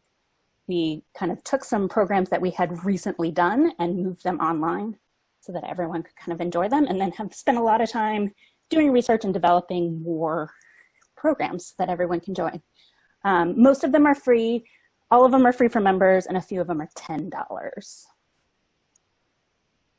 We also have, every Thursday, we have a session called Transit Tots, which is geared towards preschoolers. And while it was at the museum, we kind of moved that online. So to kind of keep things normal for a lot of the kids who would come to us, we kept those going and have videos that go up now every Tuesday and Thursday, where you can kind of have a transit experience. So on the screen, there's a clip of one of the videos that our amazing educators are doing from home with whatever they had. They didn't necessarily have all the books and tools and equipment that they have at the museum. So they're doing a fantastic job of kind of making do and exploring transit topics. And then one is a social media response for a piece of artwork that one of the tots did. We've also moved our fundraiser online. In the top, you can see, that's actually my niece, I will brag. Look at it, which is why it's all set up and she has all the gear on. It's because my sister did that for me. But they're participating in the family program that we had. Normally we have a family fundraiser at the museum where we run the trains and have activities throughout, and it was canceled. And instead we moved it online. And so we did storytelling and puppets and had a virtual tour of the museum that anyone can participate from home. One of the interesting things was, instead of just getting local people, we got people actually from around the world that have been participating. We had someone in Ireland and Australia, as well as my niece who's in California to participate, which was great. For Father's Day, we reopened our online store. That's where we are now. Everything has been closed, and I'm not quite sure when we'll be able to open to the public again, but we were able to open our online store, and our savvy retail manager, who you can see in this picture, not only is going in to make that happen, but designed and ordered masks in time that are Subway themed. They all sold out in about 3 days. We're expecting our next order to come in July, so stay tuned. Check our website at nytransitmuseumstore.com if you really want one. They're a lot of fun, and I get compliments on the one I have that I wear around the neighborhood.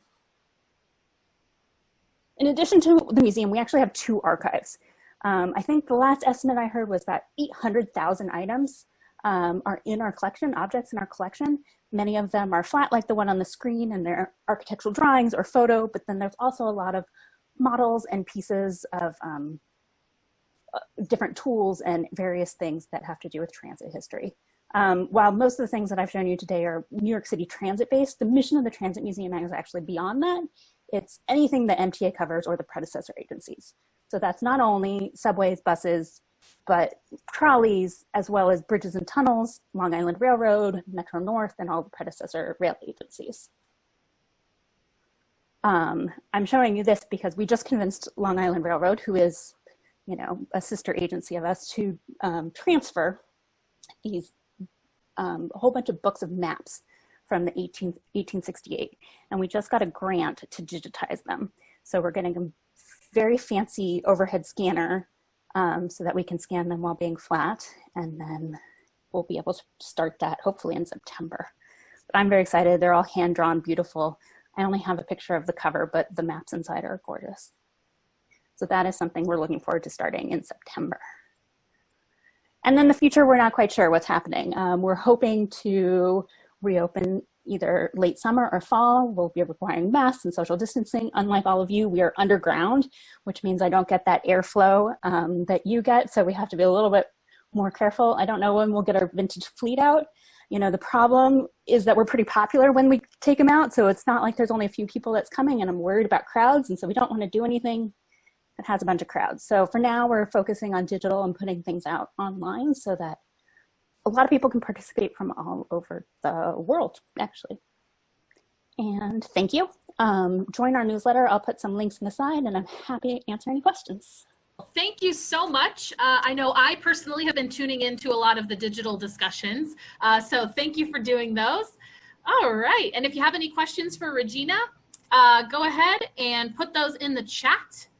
All right, now the next museum will be the Trolley Museum of New York, and unfortunately they could not be here today, but they sent me a really neat video to play, so I will go ahead and do that now. If you miss a little, you miss a lot. As part of our ongoing mission to preserve the history of rail transportation, our volunteers are moving about most of the car collection. I'm having an awesome time. Volunteers at the Trolley Museum are moving about every car in the collection to make space inside the shop for our 1904 wooden elevated car, the BMT-Q car. To make that happen, rare and unusual pieces from our collection are being moved about the yard. Some of these cars seeing daylight for the first time in a generation. Great care was required to ensure that none of these pieces were derailed, as many of the European cars have narrow profile wheels which don't necessarily like American track. All movement was done under the supervision of 30-year railroad veteran Harold Greenblatt, our chief mechanical officer. Doing most of the work today was Brill Interurban Car number 120, nearly 95 years old, and recently restored to operating condition by Master Mechanic Bill Wexler and Chief Mechanical Officer Harold Greenblatt.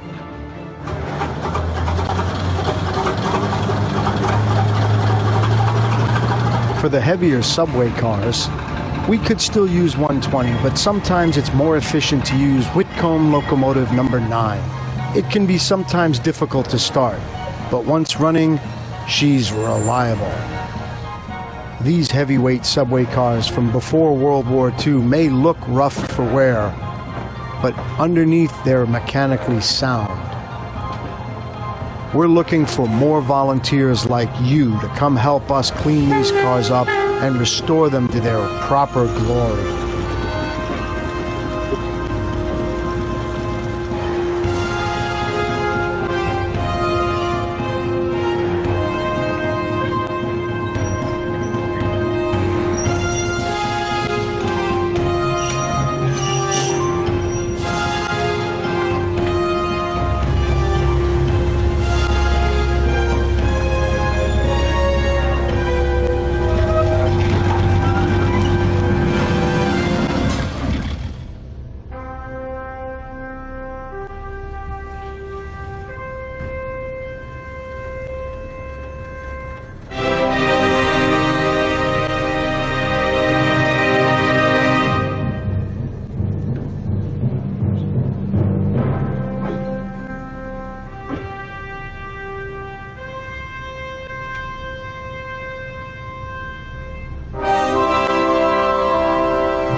Trolley Museum of New York, and I'll share a link in the chat to their website. Pretty cool video.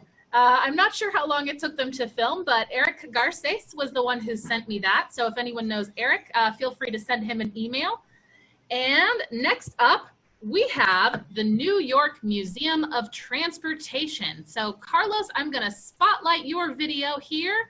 And I'm not sure if I should spotlight Doug. I can only do one at a time. So just let me know who to do. Spotlight Doug, because he'll need to share the screen, and I'm just the narrator. All right. And now here's Doug. Take it away.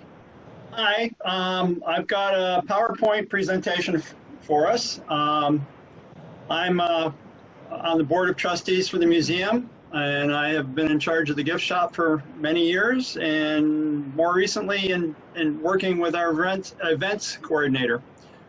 And I'm going to start the presentation, and Carlos gets to narrate. He's the more eloquent speaker here, so give me a moment. So Carlos. I'm ready. Take it away. New York Museum of Transportation provides the only ride in New York State of an antique trolley under a 600-volt DC wire. We share with the Trolley Museum of New York in Kingston the arduous task, which you all know so well, of preserving bits and pieces of the great electric transportation system that once filled the cities and towns of the Empire State. We hosted Winterfest during February of 2019, so a number of you have been to East River Road in Rush, New York, to ride our two operating Stratford cars, 161 and 168, that serve the Philadelphia and Western and SEPTA for literally millions of miles and more than 60 years. Our ride is pretty typical of a North American trolley museum. Just over a mile of single track. However, as some of you know, the track runs down a 3% grade and winds through a former dairy farm into the woods, where our track joins that of the Rochester and Genesee Valley Railroad Museum, which itself is connected to the Livonia, Avon, and Lakeville Shortline Railroad. Several trails run through our property, which provide recreation for area hikers, even if they have no idea what a trolley is. While our collection is not as large as many other museums, we do have a large area of indoor display, including a gallery for videos, a gift shop, archives for serious researchers, and a wonderful model train room.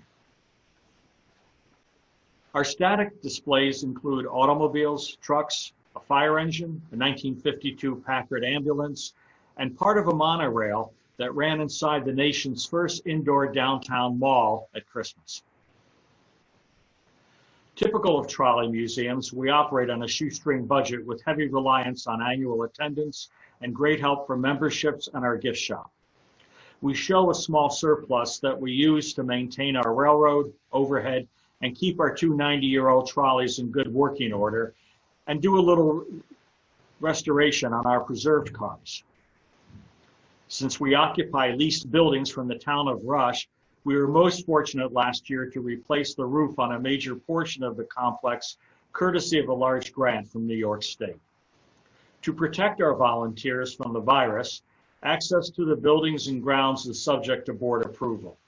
We inspect the buildings and the railroad on a regular basis. We keep our lawns mowed and the tracks weeded. Our opening is delayed until we have Phase 4 clearance from Governor Cuomo.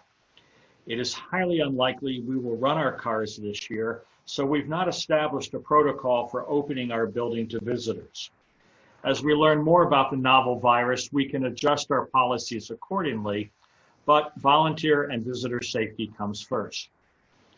While it may well be 2021 before we are back to the level of 2019, we fully intend to resume operations as we feel confident that we can provide a safe and informative experience.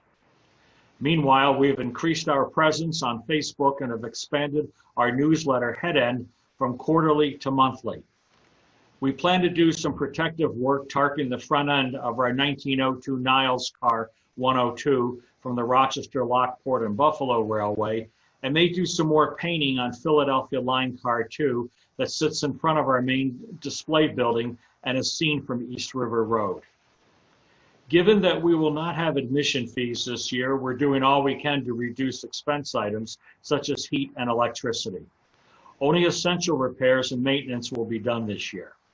Even though we have a grant, we must defer ceiling repairs for the model train room until we feel confident to have people working in an enclosed space for extended periods of time. Life will go on for NYMT as it will for you. We just don't know what it will be like. Thank you very much. Excellent. All right. Thank you. Thank you, Doug and Carlos. Do you guys have anything else? I guess we'll wait till the general chat session if there's any questions that people have about our cars and displays. Sounds great. Yeah, I personally can't wait to visit. I guess it'll be a while, but that will be something I'm looking forward to.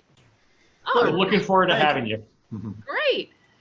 Okay, next we will have Robert Lubinsky from the Halton County Radial Railway, which, if you don't know, is all the way up in Canada. So, Rob, let me find you. Here we go. Spotlight video. Hello. All right. Well, I just want to say thank you, Kristen, for arranging this, and I'd like to say that everyone's presentations so far have been fantastic. Been great, a lot of great work put into these, and obviously see a lot of the great work being done at all the museums, and fantastic to see so much great restoration work and preservation work being done by everyone. So. I just want to say, again, I'm Robert Lubinsky. I'm the archivist for the Halton County Radial Railway. I also serve as the president because no one else wanted to be the president, so I have that role. I'm just going to switch over to my slide presentation here. Our museum was founded in 1954 when 6 of our founding members decided that they wanted to save 2 of the Toronto Transit Commission's wooden-bodied streetcars. Hey, Rob, don't forget to share your screen. Oh, okay. Hang on a second. Where am I? There we go. Hold on. There we go. Here we go. Perfect. That's right. Perfect. That's the one we want. Okay. So our 6 founding members were able to save the 2 streetcars and purchased a small tract of land along an abandoned interurban railway, which was the, hang on. Where's my slideshow? There we go. And along the abandoned interurban railway, which closed in 1931, it was the Toronto Suburban Railway, operated by the Canadian National Electric Railways. And they basically bought the land for the back taxes and set about having the 2 cars transported out there and put on 2 small pieces of track to get them out and protect them. So over the years, with purchasing additional land and building, track and overhead, using donated materials and mostly by hand, the museum opened to the public in the spring of 1972, and we've been growing ever since. We now have 4 storage and display barns. The most recent one opened in 2009, and we were able to protect and display a lot of our collection, which mostly includes Toronto streetcars and subway cars, but also equipment from around Ontario, notably Hamilton, the London area, and the Kitchener area. So the Halton County Radial Railway so I guess we have now more than probably about 75 to 80 pieces of equipment. And we had nearly record attendance last year of 20,000 visitors. Unfortunately, we're not going to see that this year, but we're hoping to, we're planning or looking at reopening at the beginning of September, obviously permitting, with the situation permitting and being able to meet all the protocols and restrictions and things that we'll need to do. So we're hopeful that we can do that, but we'll see how it goes. So one of the things, I'm just going to provide an overview of some of our recent and current projects that were in progress over the winter and kind of things that we'd like to resume this year, as we are allowed to have some more of our members come up to the museum. The most notable change in our museum was the donation of 3 Toronto Transit Commission Canadian Light Rail vehicles, or CLRVs, and 1 of the articulated version that were all retired last year. CLRVs were retired at the end of December after more than 40 years in service, and we have a great relationship with the TTC, and they graciously donated 3 of these cars, including 1 of the original 6 Swiss-built prototype cars and 2 of the Canadian-built cars. We also were able to get the donation of this very unusual and a car which was painted as an art project in Toronto last year to celebrate CLRV and its 40 years of service. It was a very popular car, and people were pleased to hear that it was preserved. And we had planned to hold an event day to celebrate this car, featuring the artist that painted this basically all by herself using commercial spray paint and visualizing the design herself. and along with the organization that sponsored this. Unfortunately, we'll have to wait until next year to have this event. Another thing that we're doing this for some of our fellow museums is we're storing some CLRVs that were donated to the Seashore Trolley Museum and the American Industrial Mining Company Museum until they were able to arrange for transportation. Originally, it was because of the result of winter weather and a lot of bad road conditions, and obviously now with the COVID-19 situation. So we're keeping these cars, under good care for the other two museums, and hopefully they'll be able to make arrangements to pick them up. One of our cars that we operate regularly and has undergone a lot of restoration work over the years is the London and Port Stanley Railway Interurban Car number 8, which was built in 1915 by the Jewett Company. And our workforce decided that they would take take this opportunity to do a lot of work with repiping, replacing brake piping under the car floor, piping around the controllers, and servicing the controllers and the pantographs. So we do have a limited, very small, limited number of members who are able to attend the museum site and are doing a little bit of work as they can, partly to maintain our presence there, and also just to try to keep cars running and keep things working. So another one of the projects that has been ongoing and we're able to do a little bit of work on over the winter is upgrading our overhead wire system. We're very fortunate to have this former TTC overhead truck, which has earned its keep many, many times over, with our overhead crew being able to use the platform and get right up to the overhead. And we've also been very fortunate to have a lot of overhead fittings donated by the TTC as they've been converting from trolley pole overhead to pantograph based overhead. So we've got a lot of materials and frogs and span wires and a lot of fittings that would be very useful to us that we've had donated. So we're doing a lot of work to try and upgrade our overhead system. Another one of our ongoing projects is Toronto Transit Commission car number 416, which is an interurban car that operated on the North Yonge Railways up to Lake Simcoe, north of Toronto. This car was retired. It was built in 1925 and retired in 1948, and was recovered from this condition here in 1970 as a shed. And in the 20 years after, up to the 1991, it was mostly had an exterior restoration and cosmetic work, but it's now undergoing a much more thorough restoration, including a new roof, woodwork, window sash, trucks and motors. The seats, it's very difficult to get rattan these days, but our volunteers were able to procure some, and all the car wiring is being redone as well. So it's currently in this condition, but it'll hopefully, when we get this done, it'll look more like the previous picture that we just looked at. Another one of our recent projects is putting up a shed for our gas-powered vehicles. Now, a lot of these vehicles are not generally as well known to our visitors and to most people as streetcars and rapid transit cars, but a lot of equipment like maintenance way equipment such as a trackmobile and ballast regulator, tamper. We've had a long-standing wish to get these indoors as they've been sitting outside for many years. So we were able to combine that with building a shed to protect our rubber-tired gas vehicles, such as the overhead trucks and our other service trucks. So 2 bays of this structure will be for rubber-tired vehicles, and 1 bay will be for the track-based maintenance of way equipment. Back in around the early 1990s, the donation of this former Canadian National and Via Rail dormitory sleeper car, which some of our members have used to stay over. We received a grant recently over the winter to have the paint redone on this car. And as most equipment, there was a heavy layer of body filler on the side of the car to smooth out the car sides under the paint.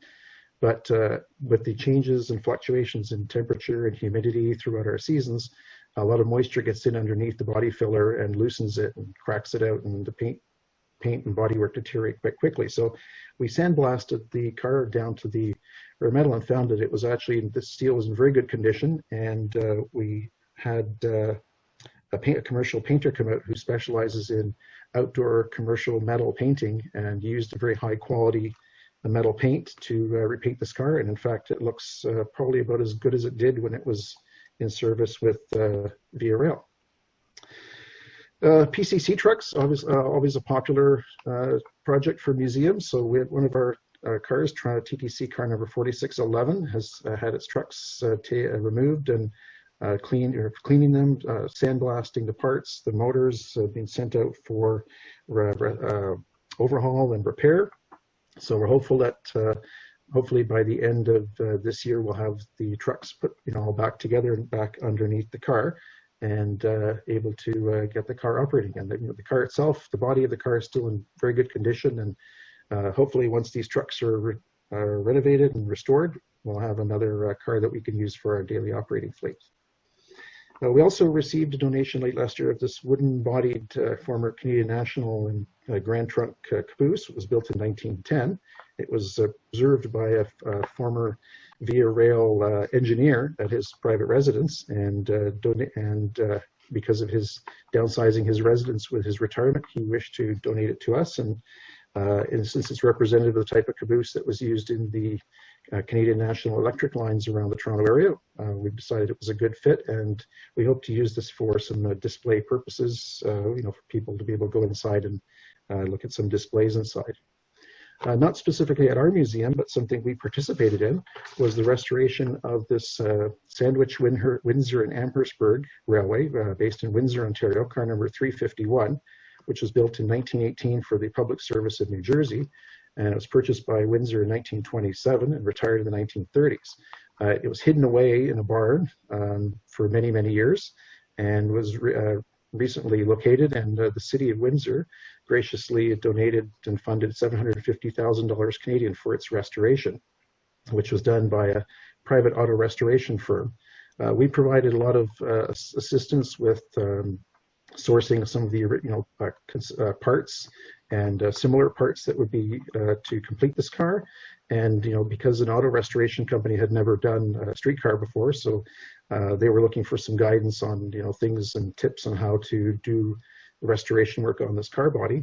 And I'm pleased to say it's turned out very well. So the car is not currently operational, but the restoration has been done in such a way that traction motors and compressors and everything can be installed at a later date underneath the car. So it's a very historically sensitive restoration, and the city of Windsor is currently looking for a place to display this car as part of its city heritage. So that's kind of an overview of things we've been involved with and things are going on. And if you have any questions, please submit them through the chat. Thank you. Thanks for your time and attention. Thank you, Robert, and thanks for the presentation. And if you do have any questions, put them there in the chat. I think there was a question, so feel free to pop in the chat there, Robert. And okay. Next, we will have Katie Orlando from the Seashore Trolley Museum. Hi, everyone. Can you guys hear me? Yep. Mm-hmm. Oh, perfect. Okay. Let me see if I can figure out how to share my screen. All right, look at this.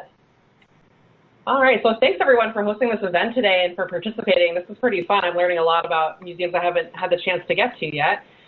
So for those of you who haven't yet met me, my name is Katie Orlando, and I'm the Executive Director of the Seashore Trolley Museum located in Kennebunkport, Maine. And we also have a second satellite museum, the National Streetcar Museum at Lowell in Massachusetts, where we operate New Orleans 966. We have been around for quite some time. What you're seeing here is the first streetcar that was ever preserved in the streetcar preservation movement. It arrived at our campus on July 5th, 1939, so we're about to turn 81 years old. We're pretty excited about that.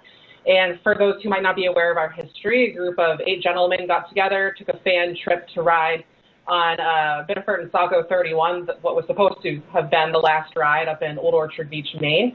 And they fell in love with the car and wanted to save it, rallied together, came up with $150, talked to the railroad, and they were able to take the car. They couldn't save it in Biddeford or Saco, Maine.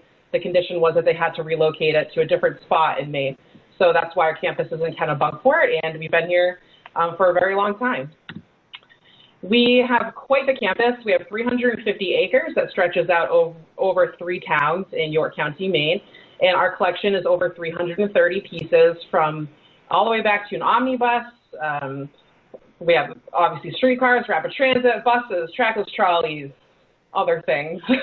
So if you haven't been up to the Seashore Trolley Museum yet, we encourage you to come on up. We also operate on a railroad that was previously operated by the Atlantic Shoreline from 1902 to 1927, and our volunteers preserved the railroad, rebuilt it, and we run 1.5 miles each way. So about a little over 3 mile round trip. And this is at Talbot Park, the end of our line. We have 3 display car barns. We also have 2 storage barns. We have a restoration shop with a viewing gallery for guests. And this is Highwood Car Barn. We've done a lot of work on the barn in the past few years to turn it into a hop-in place for barn-style events. So we do a lot of weddings, retirement parties, chamber events, things like that. Pretty fun place. So we actually have been open this season. We were able to open in phase 1 of Maine's reopening the economy plan, and we opened under the condition that we operated mainly outside. So we put together a couple of guided recreational opportunities, and now we're open 4 days a week operating trolleys. Of course, everyone's masked. That's one of the requirements, and our crew are doing a really great job cleaning all the surfaces and doing what we need to do. And we've been open for quite some time now, so we've learned a lot about what works, what doesn't, and we're starting to get really good at this pandemic operation thing. So if anyone needs any guidance for policies or anything, feel free to reach out. I'd be happy to talk to you because we certainly have learned it all.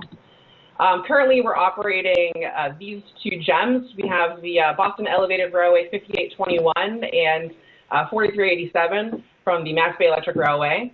We will be operating DC Transit 1304 starting next weekend, actually. It'll come out on 4th of July for its first run in a very long time for guests. So we'll be promoting that actually after this call, or after this Zoom. And 303 from Connecticut will be operating in the next few weeks. It's currently in our restoration shop undergoing its inspection. But those 4 cars are what will be out for the public this year. One of the nice things about 5821 is that we can use our new mobile lift with it. So this is something that our museum has wanted to do for a while, getting a piece of equipment, while not historically correct, I guess, not to the period. We wanted to make sure that we bridged the barrier for folks with mobility issues. So we started a fundraising campaign in 2018, wrapped up last year, and we were able to purchase this mobile lift this year with an adaptive bridge plate that was manufactured directly from the company that built it for us. And this has been a tremendous, great resource for us. So we are just looking forward to having folks come out now that can experience a trolley ride that haven't yet been able to due to any mobility issue that they face. We have a fantastic professional staff team. We have 13 staff members, 8 of whom work in the restoration shop. Currently, we're working on 11 different restoration projects. Pictured here, you see the Narcissus top, left-hand side. This is a $1 million restoration of a car that ran on the Portland-Lewiston, Maine interurban, and its historic connection is that Teddy Roosevelt rode on the car twice. So we've been working on this project for quite some time, but it ramped up 2 years ago thanks to a generous anonymous donor and other funders that have helped us too. We also are currently working on Bay State Street Railway 4175. We hope to have this car out next season, actually. We hope to do its ribbon cutting. It's almost done, but of course the pandemic has taken us a little bit off course. So staff and volunteers right now are actively working on it to wrap it up. And also pictured here is the Nagasaki Tram 134. This is actually this is the project that I sponsor, and we used it last year for a youth week where they came out. There was a group of local high school students that learned a lot about our museum and historic preservation, and they also created a woodblock exhibit that's inside the car that tells the story of the tram when it was operating pre- and post-war in Japan. So kind of neat. So we dabble in youth programming as well, but I think I have some things to learn from Regina, so I'll be reaching out to her after this. We have over 250 volunteers. Some are pictured here. They come from all over New England and then all over the country and the world. Some of our volunteers come up and help us for 1 or 2 weeks of summer or in the winter. But we love our volunteers. We wouldn't be anything without them. So out of the 250 volunteers, 97 reported their hours last year, and they put in over 20,000 hours. So Well done, volunteers. Some of them are on this Zoom right now, so thank you for that. Upcoming projects. So in 2019, the Seashore Trolley Museum took a step back and really took a different look at our campus and our mission and where we wanted to be in the next 5 to 10 years. And our entire campus went through a strategic planning process. The plan now will be from 2021 to 2025. And we'll be starting some capital campaigns and also picking some restoration projects that I'll share with you now. If anyone wants any more information, we'll be talking more about this with our members in 3 weeks at our annual meeting, which will also be held by Zoom. So check out our Facebook page later today. There'll be information on how to join. But I'm going to run through the 7 projects that were selected after several conversations with donors, volunteers, members, shareholders, supporters, our communities, potential funders, grantors all over the world. So we have a long list of things that we want to do for our campus, but we were able to successfully narrow it down to 7 capital projects and 7 restoration projects. So the first one is a new display car house, as well as a new library and archives. This was a project that the museum started to work on in the early 2000s, but it kind of lay idle for a few years. And we see this as one of the most important priorities for our museum: storage of our collection, our rolling collection, but also our archives. I don't even know the number to guess of how much we have in our archives right now. And currently they're being stored in a very old home that's not really a good fit for the items that we have. We have a couple of storage units. We have volunteers' homes. So we really need to do a better job, not just storing our rolling stock, but also our archives and preserving them and making them accessible for the public to see. The second project is our visitor center rehabilitation project. This building was built 41 years ago, and it's time for some work. So volunteers and staff members right now are working on several things. We were lucky enough, even though we haven't formally announced our strategic plan yet, we received several donations already from volunteers and members of the community who really want to see this building level up. So we had a contest in the spring for picking the paint colors. And so the paint theme that won was the Atlantic Shoreline Station theme, which is very fitting because the Atlantic Shoreline is the railroad that used to run through our property. So that's what we're working on right now, transforming our visitor center to look like that. And we're also making several other improvements inside and out. We are completing major track and overhead work. We also were lucky enough to receive generous donations from new donors, new to the museum, and we have already been working on this project for the past year. And so most of it's actually already completed. So it'll be a nice high five to all of us when we finally announce the strategic plan that we've already accomplished one of our projects almost. There's always work to be done, but we're feeling good about it.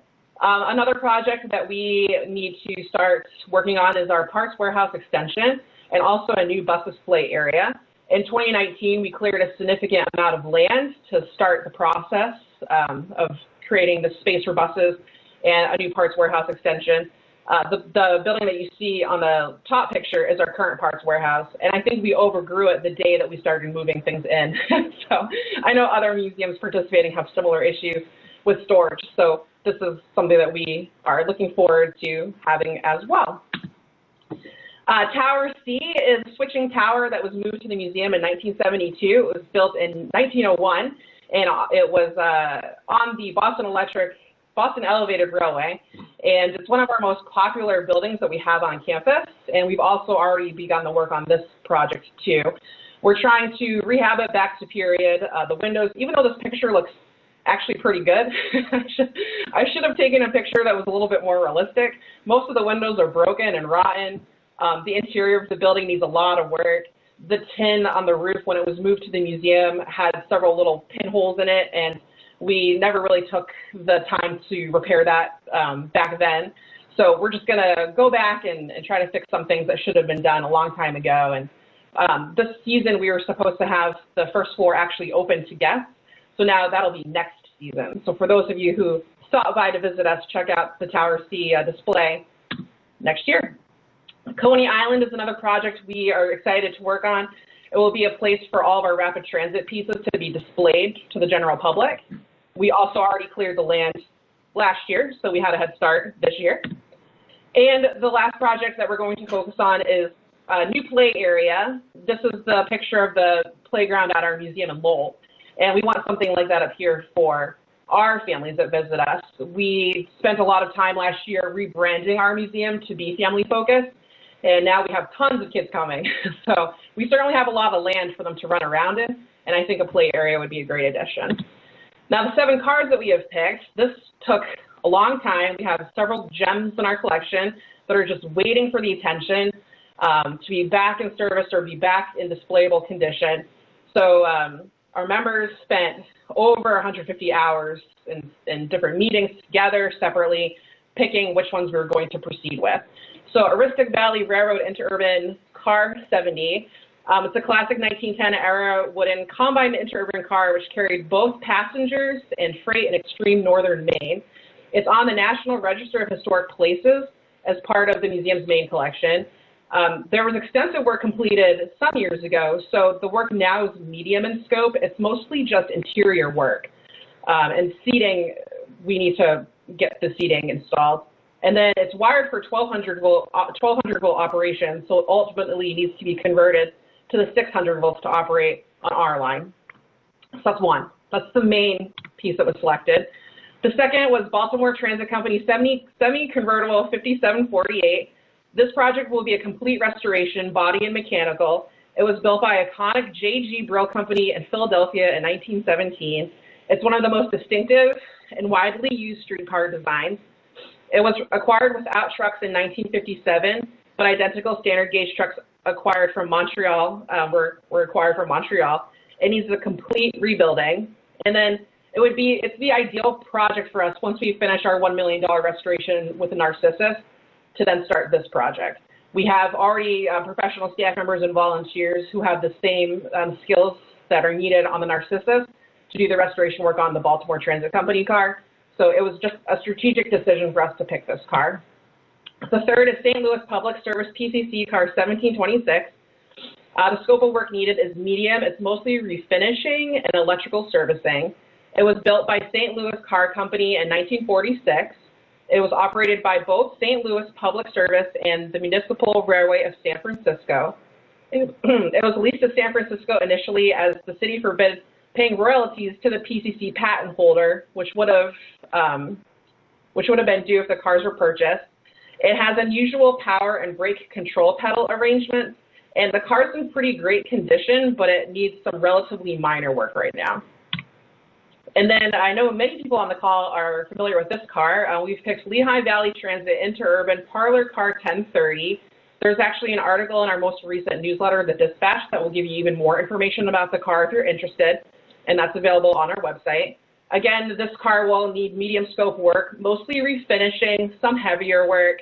It's built by the American Car and Foundry. It was built in 1931, operated by both the Indiana Railroad and Lehigh Valley Transit. It's one of the most popular cars in the Seashore collection, and we haven't really told too many people that this car was selected, but we've already raised a significant amount of funding to support the work on the car.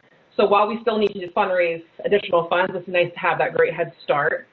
The interior is fully restored to pre-war parlor configuration and needs structural repairs under the rear platform and a full repaint, and it needs mechanical and an electrical overhaul. The next piece that was selected was a rapid transit piece, the Boston MBTA subway cars 01450 and 01455. The scope of work on these is medium. Sheet metal, painting, and electric and mechanical work is needed. They were built by Pullman Standard in 1963. They were purchased purchased at the absolute low point of public and government support for transit. The lack of funds meant that the cars were the cheapest possible construction. They're noisy and uncomfortable, yet they served the city for 30 years. The interior is in pretty great shape, but it needs a repaint and full electrical and mechanical inspection. The second to last car that we selected, another rapid transit car from Boston, MBTA subway cars 0622 and 0623. The scope of work here is small, so one of the reasons we picked this project was the variety of work needed for our other cars. We needed one that needed a minor amount of work in comparison. It really needs some sheet metal addressed and also some paint. It was built by Hawker Siddeley of Canada in 1978, and They represent the return to highly quality design and construction. They ran for over 30 years on the Boston Blue Line. And the last project is from our trackless trolley collection. This is Boston MTA trackless trolley 8361. The work is medium in scope that's needed. It needs some sheet metal work, paint, and electrical and mechanical work.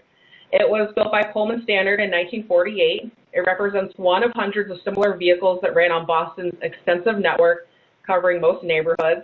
It's operated under Seashore's trackless trolley wire. It needs, like I mentioned, sheet metal and structural repairs and full electrical and mechanical inspection. And if anyone has any more questions, feel free to reach out to me. I'm sure that you guys do. So don't be a stranger. I'll put my contact information in the chat. Awesome. Thank you so much, Katie. We have a little change of schedule here. We are going to feature next, we're going to have Alan Zalazzo and Tom Lawrenson from the Shoreline Trolley Museum because they are currently outside in the rain. So let me go ahead and spotlight their video here. There you guys are. Hello, everybody. Alan Zalazzo here, and Tom Lawrenson next to me.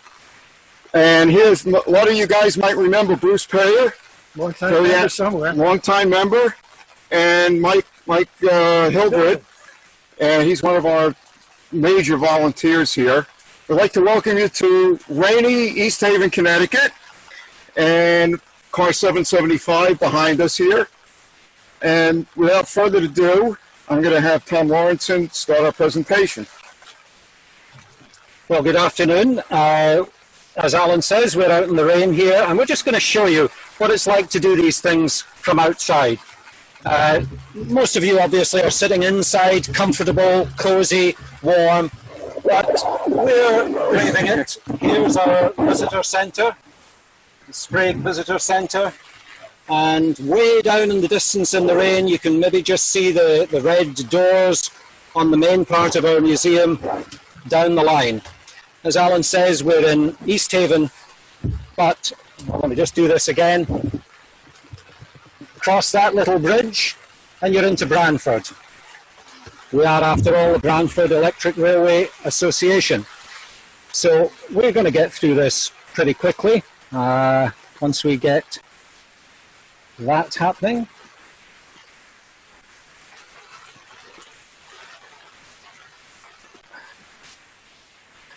It's our 75th birthday this year.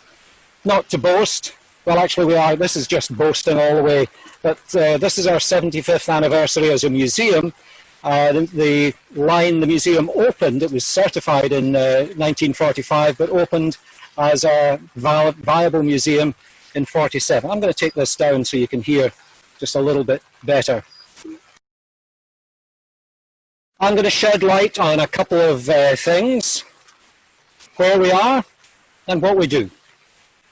Very quickly, where we are is in Connecticut, almost in the middle of the Connecticut shoreline, which is why we're called the Shoreline Trolley Museum, not far from New Haven, the end of the Metro North line from Grand Central. And why is that not? Yeah, here we are. Here we are in Branford. This is our track. The river that you see is the Farm River, and that separates East Haven from Branford. And if we look at the aerial view, courtesy of Google Earth, because none of us has a head for heights, you can see the visitor centre, and that's where we are. In fact, we're standing just outside the visitor centre, just here. But all the rest of the museum is in Branford. It gets very confusing, but that's just the way it is. We name our visitor centre after Frank Sprague, who was born just along the coast in Milford. He was the father of trolleys, so we like to honour him. And his system took over from this kind of system. This is 1855, a horse-drawn car in New York City, going from Central Park down to roughly Wall Street. And of course, that's the kind of car we have in our museum. We have very old cars, as befits a museum of our vintage and antiquity. Actually, our members are pretty antique as well, aren't we? But there we are.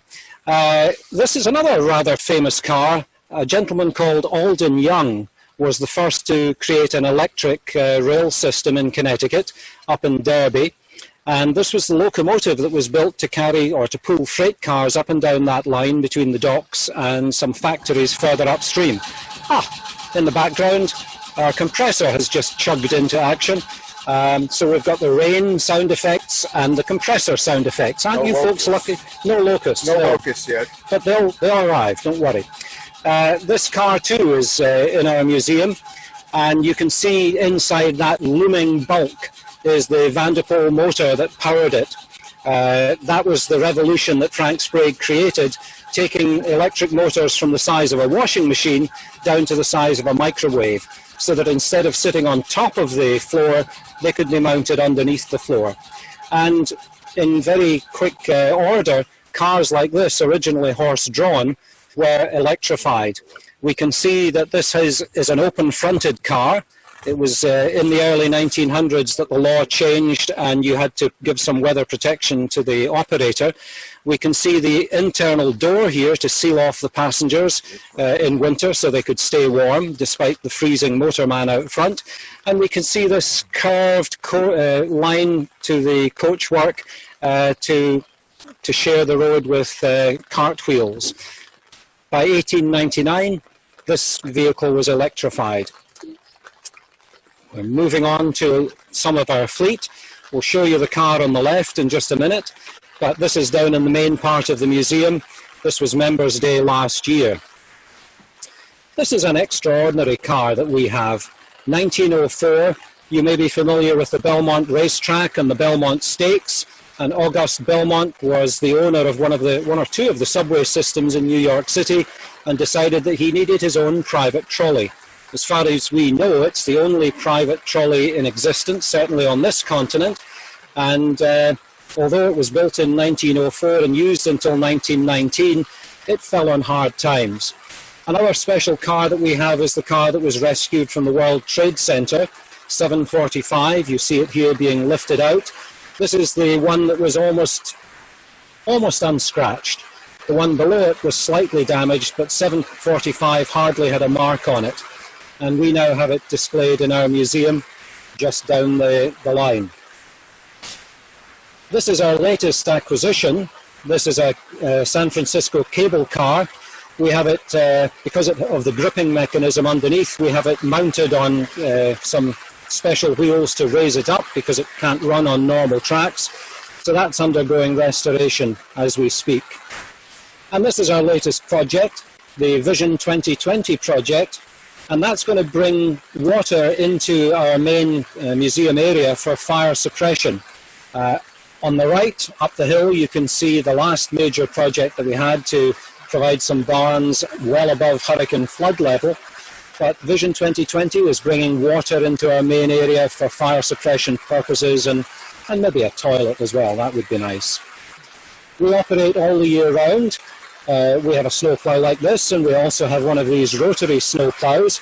So we can be operating in the winter, we can be operating in the spring, with some marvelous scenery down the line at different seasons. There are some of the fall colours, and what you need to do is come and join us and enjoy the scenery and the cars that we have. And didn't we do well sticking to the time? You sure did. Well, thank you so much. And that was a wonderful presentation. And I really appreciate you guys hanging out there in the rain throughout this thing. Thank you so much, everybody there from Shoreline. And go stay dry now. All right. Next up, we have Tim from Connecticut Trolley Museum. Hello. Can everybody see my screen now? Yes, we can. Okay, good afternoon. I'm Tim Lesniak. I'm the chairman of the board at the Connecticut Trolley Museum in East Windsor, Connecticut. We are the first incorporated organization dedicated to the preservation of the trolley era. The Connecticut Trolley Museum was incorporated in 1940 and acquired its first car in 1941, car 65 shown here in the picture from October 19th, 1941. Unfortunately, World War II delayed further growth, but after the war was over, the museum began to grow steadily, acquiring more equipment, expanding indoor storage. In 1990, In 1990, the museum built its visitor center, which contains an exhibit hall, gift shop, library, and theater. The museum collection dates back to 1883 and contains equipment from New England, Chicago, New Orleans, Montreal, Rio de Janeiro, and elsewhere. 2020 has been an interesting year. Like everyone else, when we closed on December 29th, we had no idea that reopening for 2020 would be so different from other years. In mid-March, it became apparent that we would not open as planned. We would not have Easter Bunny fun days, and we would need to make major changes to the schedule. The board appointed a business interruption committee to work with loan and grant opportunities. That committee worked hand in hand with our financial development committee, and we also formed a reopening committee led by our business manager.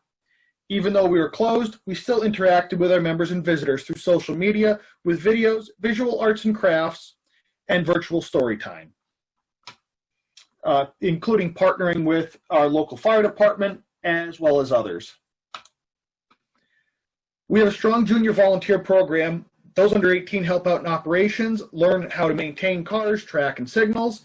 They lead our live entertainment for some of our events, including Winterfest, and have also starred in and directed videos for online presence during our shutdown. Junior members have been key players in our reverse engineering program to remanufacture components for our trolley cars. Jaden has created models and reviews part drawings and will 3D prints the prototypes. In addition, we have partnered with the Westfield Technical Academy in Westfield, Massachusetts to assist with some reverse engineering and manufacturing of some of our controller segments. With not knowing when we could reopen the visitor center or how COVID would affect our occupancy of the building, our weekday volunteer crew, led by our Vice President Larry Bryan, cleaned up under the front of the train shed to create flex space that we can use for outdoor activities while still being protected from the sun and the weather. That crew has also worked on installing new foundations for the dwarf signals at North Road interlocking and completed overhead line traction bonding and track maintenance. Last year, one of the 1906 culverts at the museum failed, causing a washout. We replaced it over 2 weekends with a modern plastic pipe, but retained the unbroken pieces of the original clay pipe for historic preservation purposes.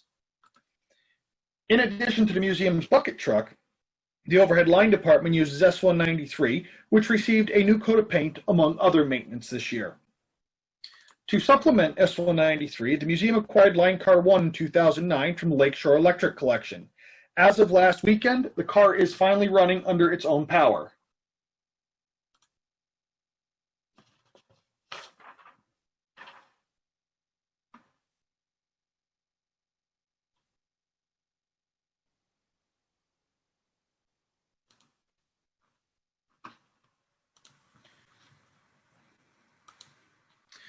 To take the pressure off the museum's turn-of-the-century fleet, the museum acquired New Jersey Transit in 2013. Members of our operations department have been cleaning up the car and priming it in preparation for it to be eventually checked out mechanically. Additionally, volunteers have been busy painting and varnishing seats in our operating fleet, painting floors, and sprucing up cars that are public ride day in and day out. Boston Elevated 3100 has received an exterior cosmetic restoration over the past few years, and now work is progressing on the structural frame under the car. Progress is slow but steady, as work is done on this car only 2 weeks each year.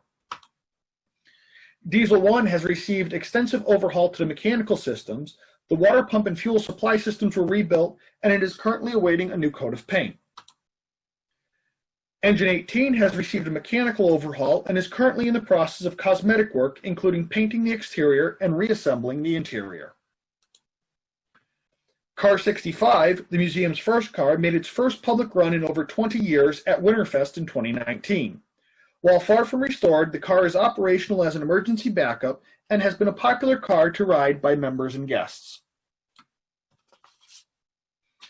The restoration of Connecticut company Car 3001 has been partially funded by a grant from the State of Connecticut Economic Development Commission.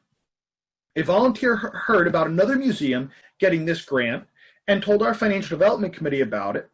We applied for it and were successful. Additional funding came from the 20th Century Electric Railway Foundation and other donors. The car has been completely disassembled and many new parts are being manufactured in our machine shop. Motors have been sent out for overhaul and structural members and air piping have been fitted into the car. In 2019, we undertook 2 projects revolving around the Aisle of Safety. The first took place in Hartford, where an outline of the original structure was created in State House Square, where the aisle originally stood. Additionally, an interpretive display was designed to explain the historic significance of the structure. Back in East Windsor, the structure was restored back to its original appearance with the green tile roof and gutters. The terracotta tiles were manufactured by the same company that manufactured them back in 1912. Important events of the Trolley Museum include Easter Express, the annual Tiger Day, beer and wine tastings, Rails to the Dark Side and Pumpkin Patch, Winterfest and the Tunnel of Lights. During our events, we partner with other community organizations, including the local fire department, the local high school, and toy donation programs around the holidays. We were able to accomplish a lot over the past year, and we hope that the momentum will continue through the years to come. If you are interested in any of the projects that we are working on, please consider making a donation. Be sure to follow us on Facebook, check out our website and Car Shop blog. Links will follow in the chat. Awesome. Thank you so much, Tim. I'll give you a minute to put those links in there, and I'll go ahead and spotlight myself here. Thank you so much to everyone for joining us today. That concludes our museum group Zoom on track with the museum community. I'm so happy that everyone was able to join us, 14 museums from around the region. So there's some links in, oh, Tim, just as a note, you're sending those to me instead of to the whole chat. Oh. That's okay. Yeah, just have your setting to everyone there. Perfect. All right. And once Tim sends those to everybody, you should click on them really quick so you can have it open as a tab there, ready to go. Now, for anybody who signed up for the McGee Transportation Museum that was supposed to begin 1 minute ago, right when we wrap up here, I will go ahead and start that meeting. It might be a couple minutes before we let everybody in, just so I can get set up with our presenter, Edward Kohler, who is standing by. All right, and I know I said we would have a question and answer session at the end of this, but unfortunately we have run out of time, and luckily you guys managed to ask your questions in the chat during the presentation, so I apologize for that, but there's Tim's contact information there. Thank you to all 14 museums who agreed to participate. I know I didn't ask you guys during an easy time to put a presentation together, but I know the Pennsylvania Trolley Museum was happy to host, and I know we're all looking forward to visitors at some point in the future, whether it's already happening or maybe next year. We're all looking forward to educating the public about trolley and transit history again soon. Thank you again, everyone. We will see you at the next meeting, and I do hope to make a YouTube kind of a edited version of this so that we can all have our presentations available if we want to send them to any other members or board members or volunteers. Thank you so much and have a wonderful rest of your day. Thank you. Bye.